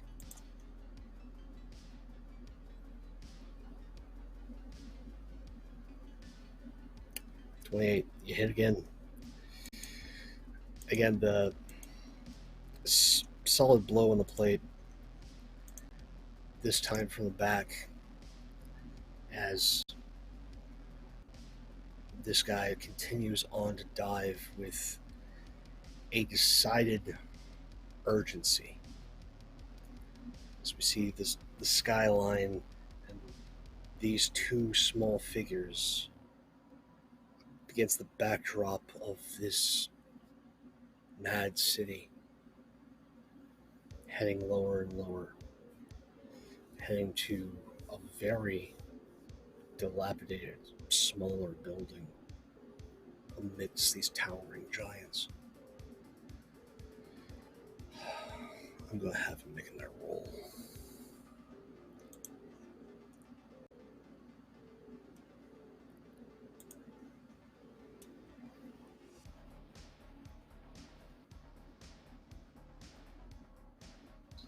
Yeah. No. As good as he is, that second blow just took enough off of him. Rolling in that one, which comes to an 11. He can't quite hold on as he begins to slip free of his saddle, and slides off the beast. What does Lawin do in this moment? So is the other guy free falling now? He has just slid off the mount. The wounds from those two blows were enough to not necessarily knock him conscious, but enough the wind has knocked out that he has lost control and has slipped off the mount. Okay. Lawin is going to catch the guy and basically dive straight into the building. Smash him through the roof. Oof. Go ahead and give me just an athletics check. I want to see how brutal this is. 9. Okay. So you go through a softer part of the building, we'll say. Not necessarily through masonry, but through one of the boarded up windows. You collide into the top floor of what appears to be a dilapidated office building. It appears to be abandoned as the dust settles, and this knight is just lying there, barely conscious. We see a better look on the plate as you can see just 2 knuckle imprints into the plate where Lawin's first blow glanced.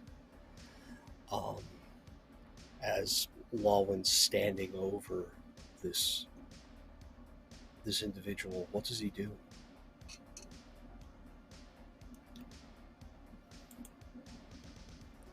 He's going to search the body, see if there's anything of interest. Surprising number of weapons. Like this armored figure has boot knife, rondel dagger on one hip, a cavalryman's battle axe along the back, a cavalryman's mace at the right hip, and then has a short sword and a back scabbard. Well appointed, aside from as you get closer, it's as though this entire individual's coated in wax.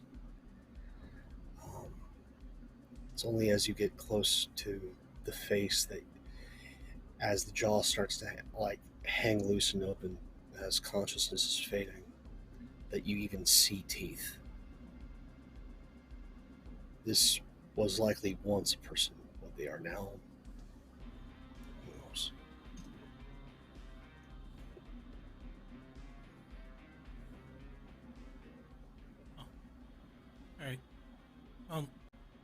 Lawin is just going to fly back up through the hole that he had punched through the roof. He's going to look for the Pegasus. You fly up and look around. Go ahead and give me an awareness test.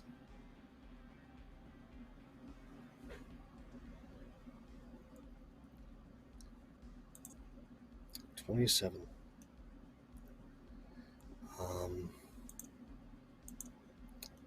That you see a speck in the sky. Might be this rider's mount heading off in the distance. But it is moving fast, much faster than it was with its rider. What do you do? He's just going to let it go. And did he change districts? Is he still in the Labyrinth You're district? in a different district. As you look around, you do see one of those gates not too far away at the edge of an interchange of cars. And spelled backwards on the gate is school district.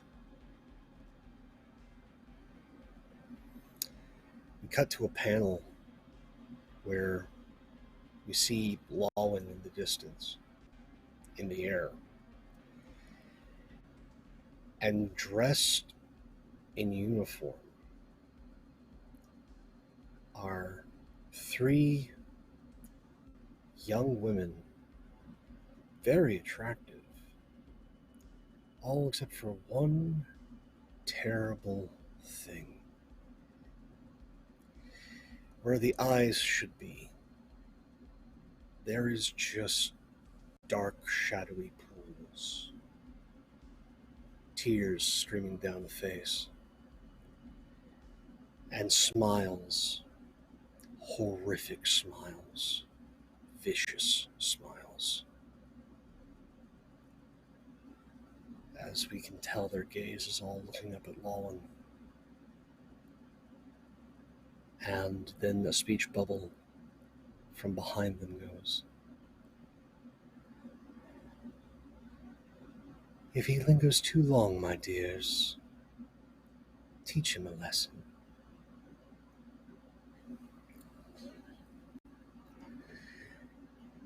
And we cut back over to Overdrive.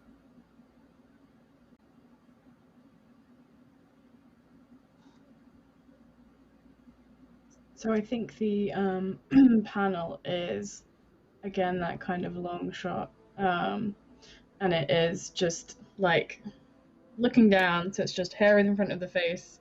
You can see the entrance to the alleyway behind as these 3 peacekeepers. And then the next cut is just close up of eyes.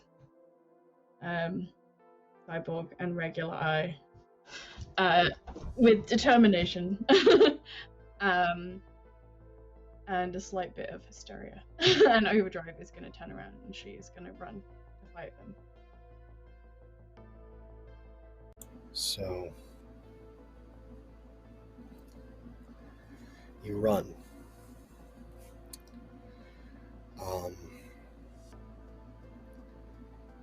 As you run, things get dark quickly.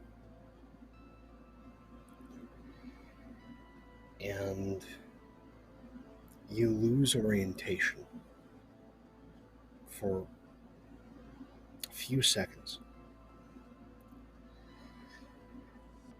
And there's twisting and turning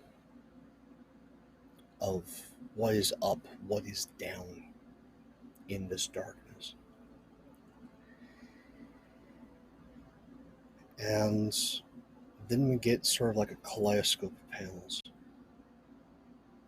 Visions of when Crystal was a child, before being handed over to Horizon.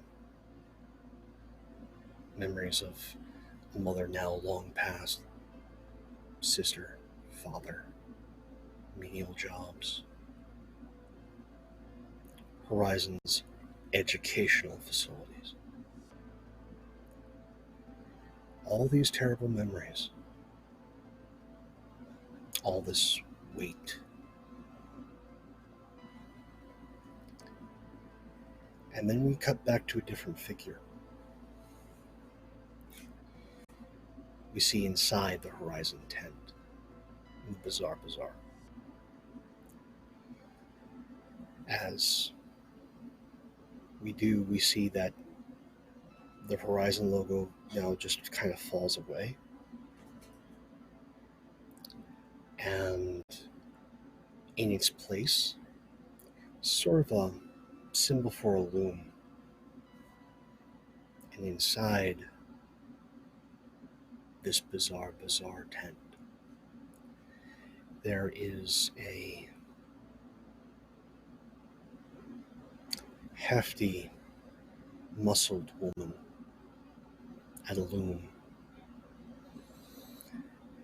just working the threads. And we cut to a little name tag on this very nice, well-pointed blouse that's straining to contain the muscles of this individual. The name tag says Nightmare Weaver. As they slide the fabric into the loom, and Overdrive, you turn a corner, and you see 6 of those peacekeepers carting off Mr. Universe down a side alleyway. He is most definitely unconscious, pacified by any number of their weapons. What do you do? I have to follow. I will try and be stealthy, but if that's not possible, I'm going. Go ahead and give me that stealth check.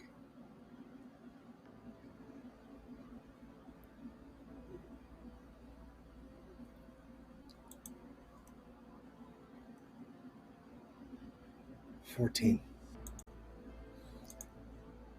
You are very quiet. It's one of the ways that you've avoided capture for so long.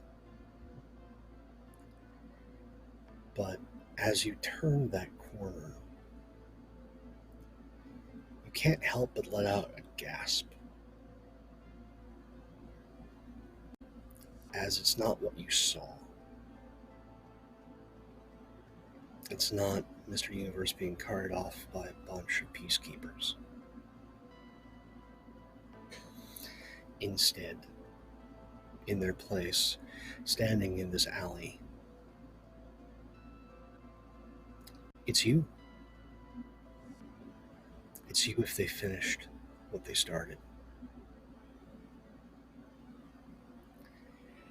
And they hold up a palm to you, some energy pulse weapon ready to fire, and we turn the page.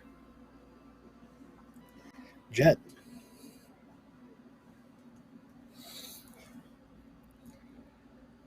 You're out and about. Where are you going? Where are you headed?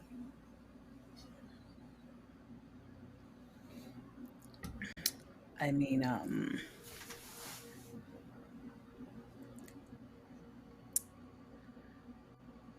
was there any way Jet could have, I don't know how far away that encounter in the air between Lawin and the Horsemen were, if Jet could have seen that in any way, or is that completely in a different sector? Go ahead and give me an awareness test, that perception test.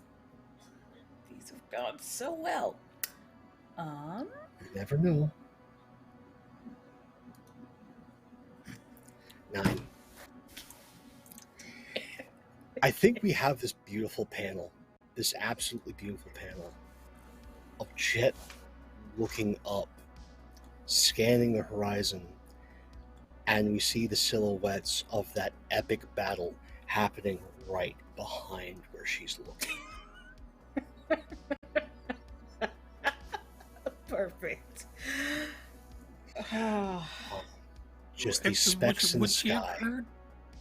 Would she have heard at least some, lightning crackles and thunder?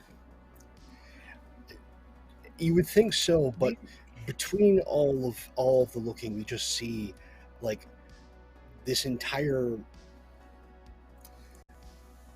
biker gang of anthropomorphic mice just zoom past the panel. Are they from Mars?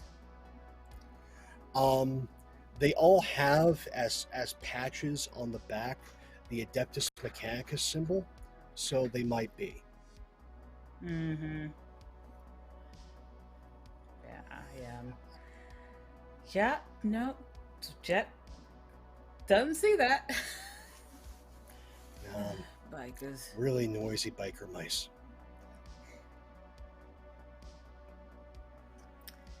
Poor Jet.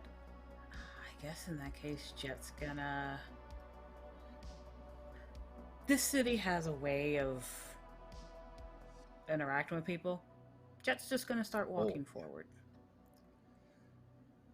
See where she's at. What's on Jet's mind right now?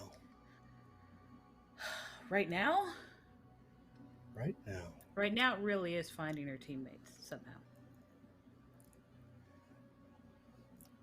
So, you're thinking about finding your teammates. And you just are wandering along the street. And we see Jet turn a corner and pass under one of those gates. And the gate that she passes through, we have this beautiful panel of it stating desperation. As the streets get darker, that sickly yellow glow that you know at the 1 a.m. hour in cities, that goes away. The lights are that brighter white, the kind, the one where you're near enough an affluent neighborhood, but there's no one around. And it's that bright white light in stark contrast to all the dark around. Everything has sort of a monochrome look to it. There's less of that grungy heat. It's cool here. Just enough to be chilly, but not enough to where you're convinced that you need to put on an extra layer. Just biting. And the skyscrapers seem to have peeled away. It's a lot of old churches, wooden buildings, a place that feels abandoned. And there is one church whose lights are on. The light inside hitting the stained glass, causing a kaleidoscopic glow in the darkness. There is no sign for this church. And the light is enough and bright enough that you can't quite make out what the stained glass is. It's just too bright. What do you do, Jet? Jet's gonna make sure her protective runes up. Protect her defense set. Aside from that, enter the church.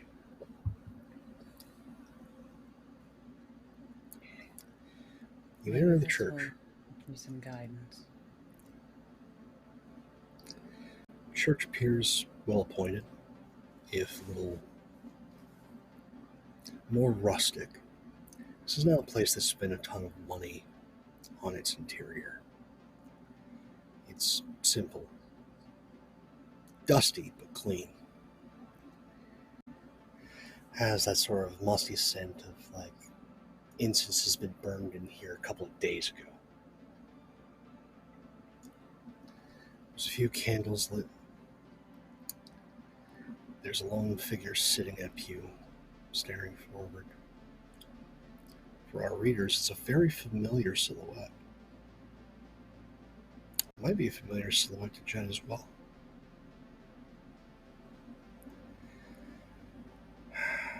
They said Silas was a regular at the Denny's. Silas, Stylus. The second before you said it, I was just starting. I'm just like, they said Silas, not Stylus, right? No, that's not what they said. I'm so upsetting right now. Okay, continue. As the silhouette of Stylus Reader sits in a pew, looking forward, and we have this beautiful panel shot of Jet in the back, and we see Stylus in the forefront. And it definitely looks exactly like Stylus Reader, but more weathered, more worn, color drained from his face. And that's when we cut back to Lawin.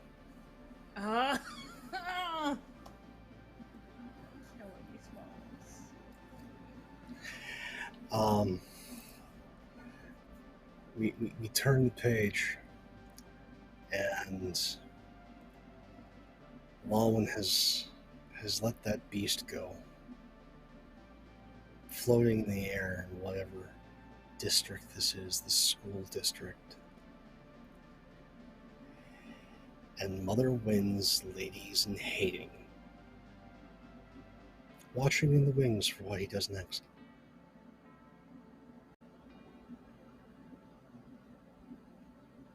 What you do?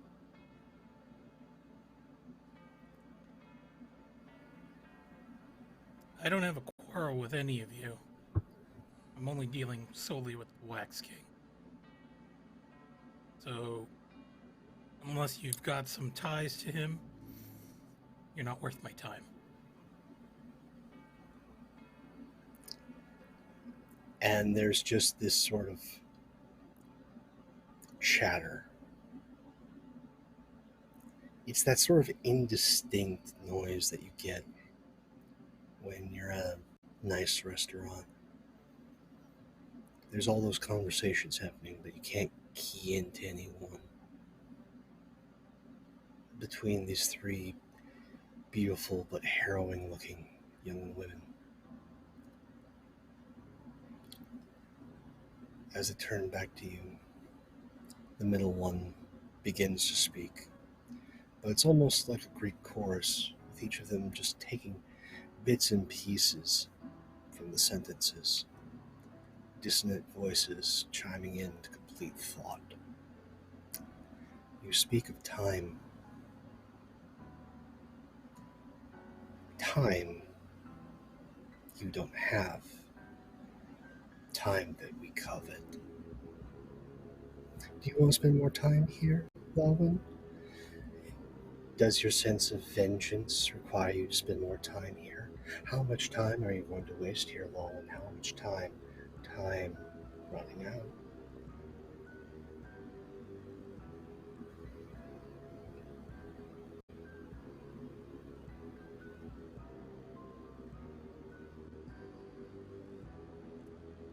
You've got to work on your sales pitches.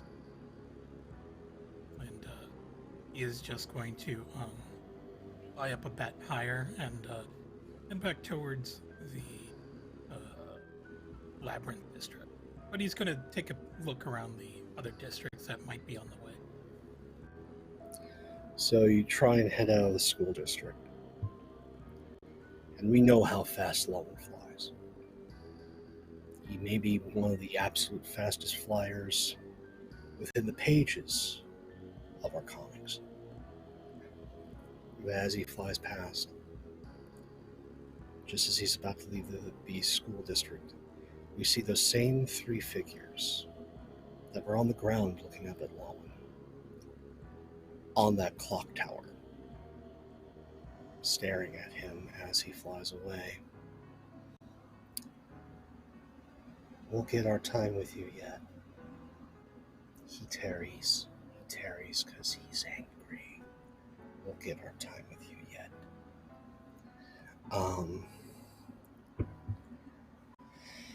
And you fly past the school district. And you see the Bizarre Bazaar below. You see the Pain District. You see the Labyrinth District. You see something monochromatic. Don't quite know the name of that one. And you see, like at the edge of your distance, almost beckoning, this place of rolling hills and municipal buildings. District 13. Where do you go?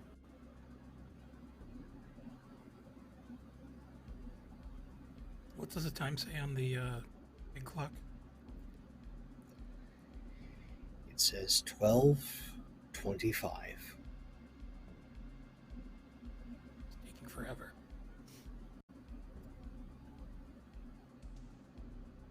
I think he's going to go back to scouting the Labyrinth District. You head back to the Labyrinth. Place of massive skyscrapers. Tight city streets and corridors. It's a maze. The thing is, how far in does Lawin go into the Labyrinth District? Is he skirting the edges, or is he heading in? Yeah, he's skirting the edges because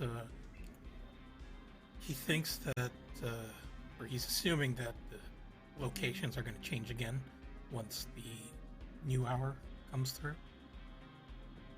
So he wants to be ready to make his move. But for now, he's sort of just trying to eye where the newspaper is expecting him to strike. Do you still have the paper on you? Yeah. You consult the paper again, and you can tell that the ink's shifted on the page. That article that listed the death of the Wax King, it's still there, but it's taking more of the page. It's taking more of the front page. It's gotten like an extra 6 centimeters to the column. And as you read back through it, it starts detailing less about the Wax King's demise and more about your actions and the actions of the denizens around you. It still has that same gap at the end of the article. ... hopefully.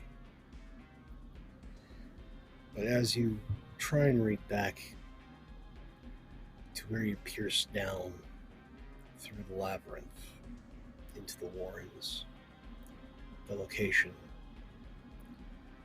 the words seem to swirl on the page.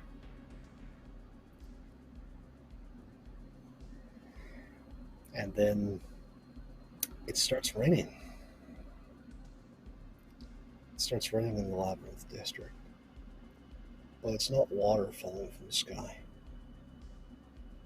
It's wax. Cut back over to Zveth. Back to Overdrive and Crystal Clear in that alleyway, confronting a vision of herself, a vision of violence.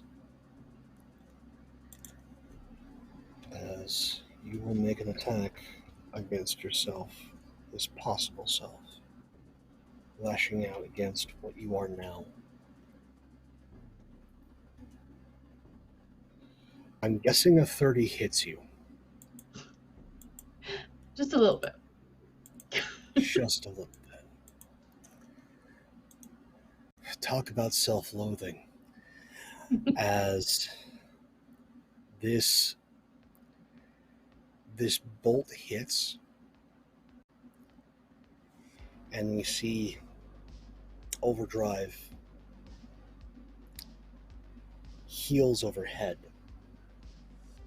flying back into, as across any street there is definitely a gathering of boxes in a refuse pile. Overdrive collides into it. And this other Overdrive, this Peacekeeper, this Minion of Horizon,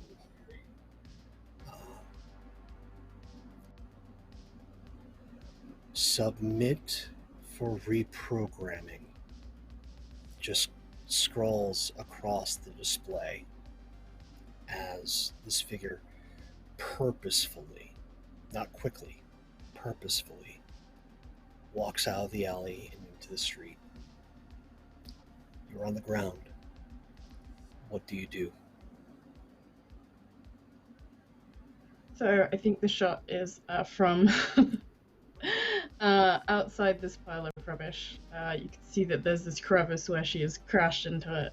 But before you see her, you just see like static and electric just kind of almost roll like out across the stuff that's here. And she's gonna jump up and just say never. And then she's gonna let out like a static shock all around her. All right, let that out. And thank you, Raiders, for coming on in. We are playing some Mutants and Masterminds Paradise City stories. And one of our heroes is in peril. So let's see that attack. Yeah. Just turn behind doing this one.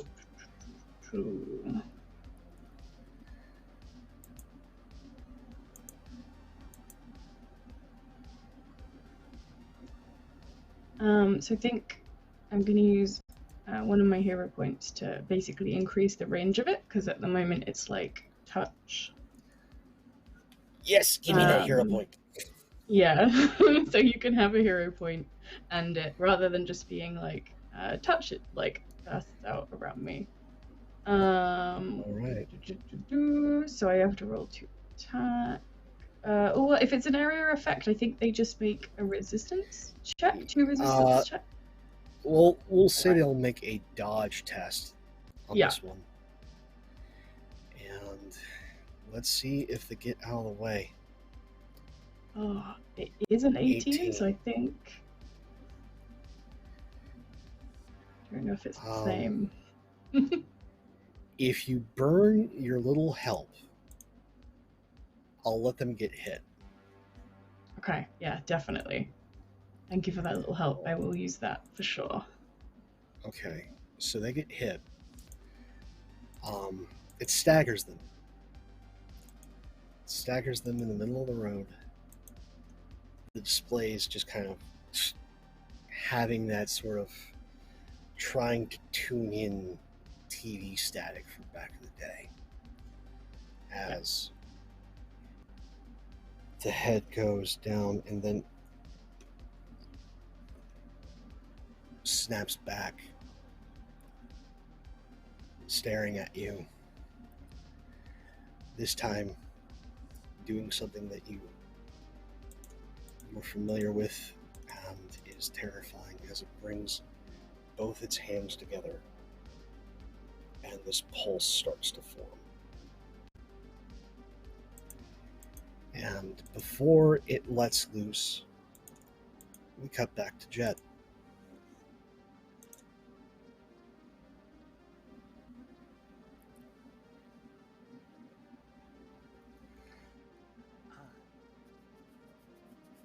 What'd you do?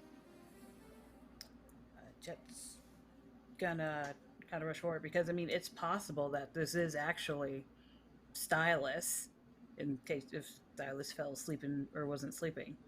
So Jet's actually gonna kind of rush forward. Stylus? Are you alright? The head just kind of droops.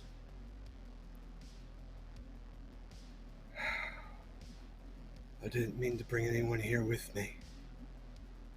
I'm sorry, Jet.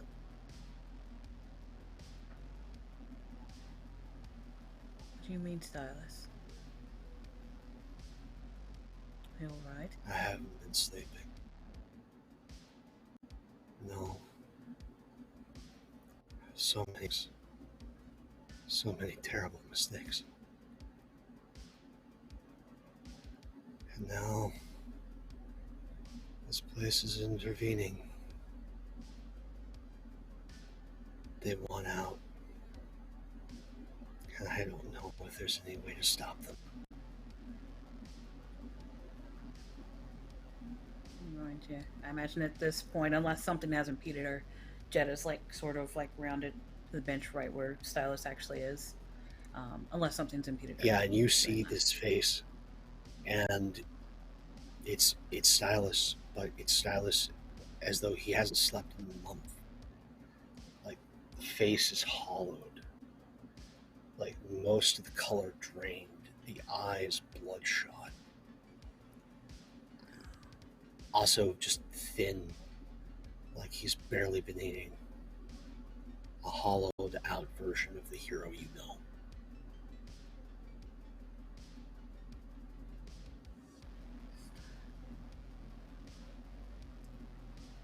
Jet, tentative hand on the shoulder, or kind of whatever's closest. I'm gonna fix this, Stylus. Fix it, okay?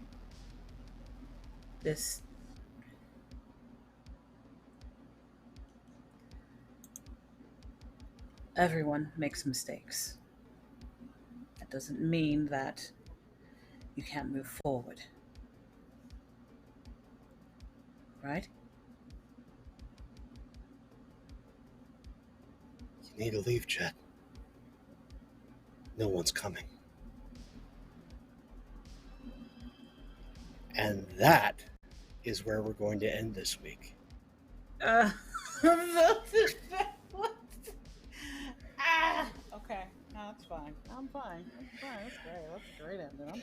As we turn that last page with the shock on Jet's face as Stylus Reader says no one's coming. And we have this full page of Dr. No One. Just at the edge where the Desperation District meets the Labyrinth. Just sitting there with the lights from the church on one end and Lawin hanging in the air over the other. And no one standing stark in the middle of where that gate is, hands cradled, eyes wide. So, ends issue number 305 of Paradise City Stories. Let's find out where you can meet these fantastic people and what they're up to.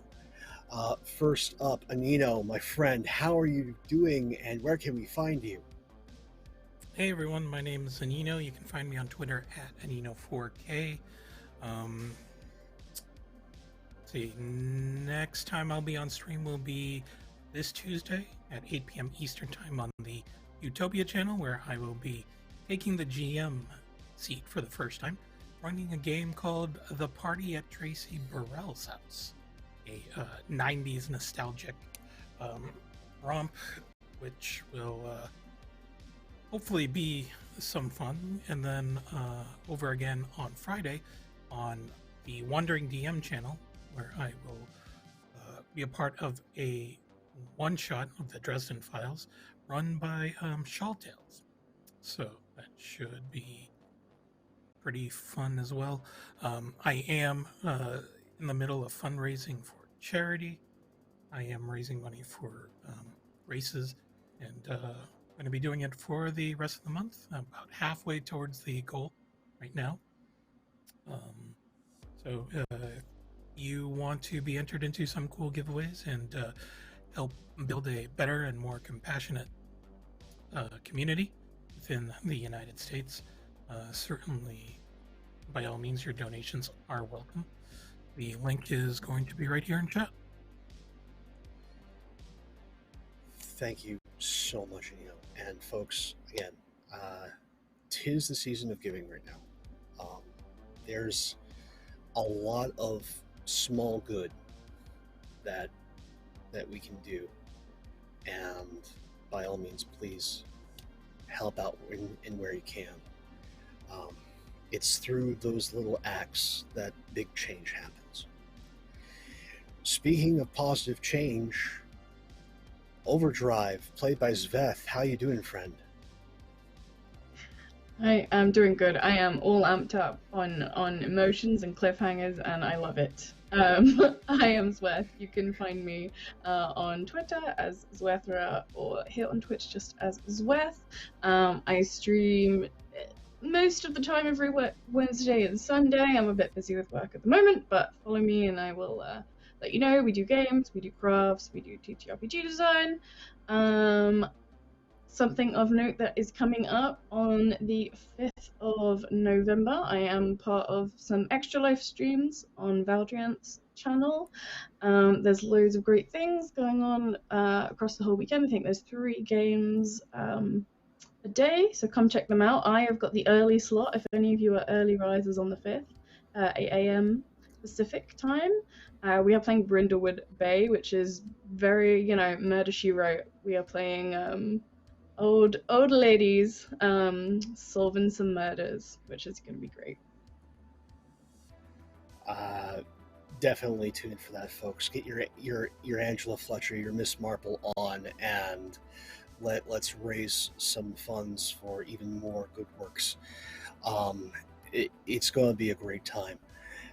Speaking of someone who is always ready for a great time, Alicia, how you doing, friend? Hey, I'm Alicia. I'm great. Jack, not so much. But yeah, I'm Alicia. Or NNG98 over on Twitter, where I post things. Sometimes it's puns, sometimes it's pictures of snakes. You'll never know unless you follow. In terms of places you can find me, obviously you can find me here for this game, but also you can find me on my own channel, typically about 6:30 Central Time. Me and some of my friends play various types of games. Sometimes it's board games like Wingspan or Suro, something like that. And other times, lately we've been playing Overboard! Which is a murder mystery game where you are the murderer. It's super fun. Actually has quite a bit of replay value, and that's what we should be doing tonight as well. In case you're curious, again, that's about 6:30 Central Time. There are other places I'm sure you can find me that I'm definitely forgetting. Over on Dicey Amazons, I'm typically a regular over on the Vibrant Legends stream. So those are Saturdays at 3 o'clock Central Time. Sure, we'll go with that. And if I'm wrong, I always retweet whenever I'm in it. So just follow me on Twitter. That's the best way. Don't listen to me. Follow Twitter. It's fine. Check the VODs. Yes, check the VODs for that one. Good indicator. Well, we always love it when you guys check the VODs, whether you're watching live on the VOD or on YouTube. The story is nothing without its audience, and thank you all so much for being here and being a part of our story. As for me, I have been your humble editor, Pope World Bell on Twitter, Pope World Bell on Twitch. If you want to see more of my ridiculous face, you get a number of opportunities throughout the week. Coming up next is, we're back, folks, over on Follow Black Cats. Spy game, The Hexcrawl, is back. It's the 2nd season. First season was very Born Identity. This is far more Born Supremacy. The team has been burned, and we are out for vengeance. So if you want to see me play someone who has just all the violence to give, tune in for that. Then back around the horn here on Sundays for these wonderful folks and their heroism. And then that Sunday night, yes, Halloween night, if you want to get your ghost, ghoulies, and heroics on, tune in over on Mativ 7's channel at 9:30 p.m. Eastern for Masks Sunset City. one of the team may be involved with a Foot Clan-like cult. So if you want to see if the God of Thunder can throw down with Shredder, tune in. Quick question. But of course, Did we want to do yeah. covers this time? I think completely we're forgot. going to do covers next time. If for no other reason, you all are in so much danger. Speaking of danger, Mr. Smith, love, miss you. Molly, same. We'll see what Mr. Universe has gotten himself into next issue. But till next time, folks, take care of one another. Follow these wonderful people. You need good folks in your life, and these are them. And definitely tune in tomorrow night for Paradiso Lost here on Weave the Tale. Till next time, folks, take care. See you soon.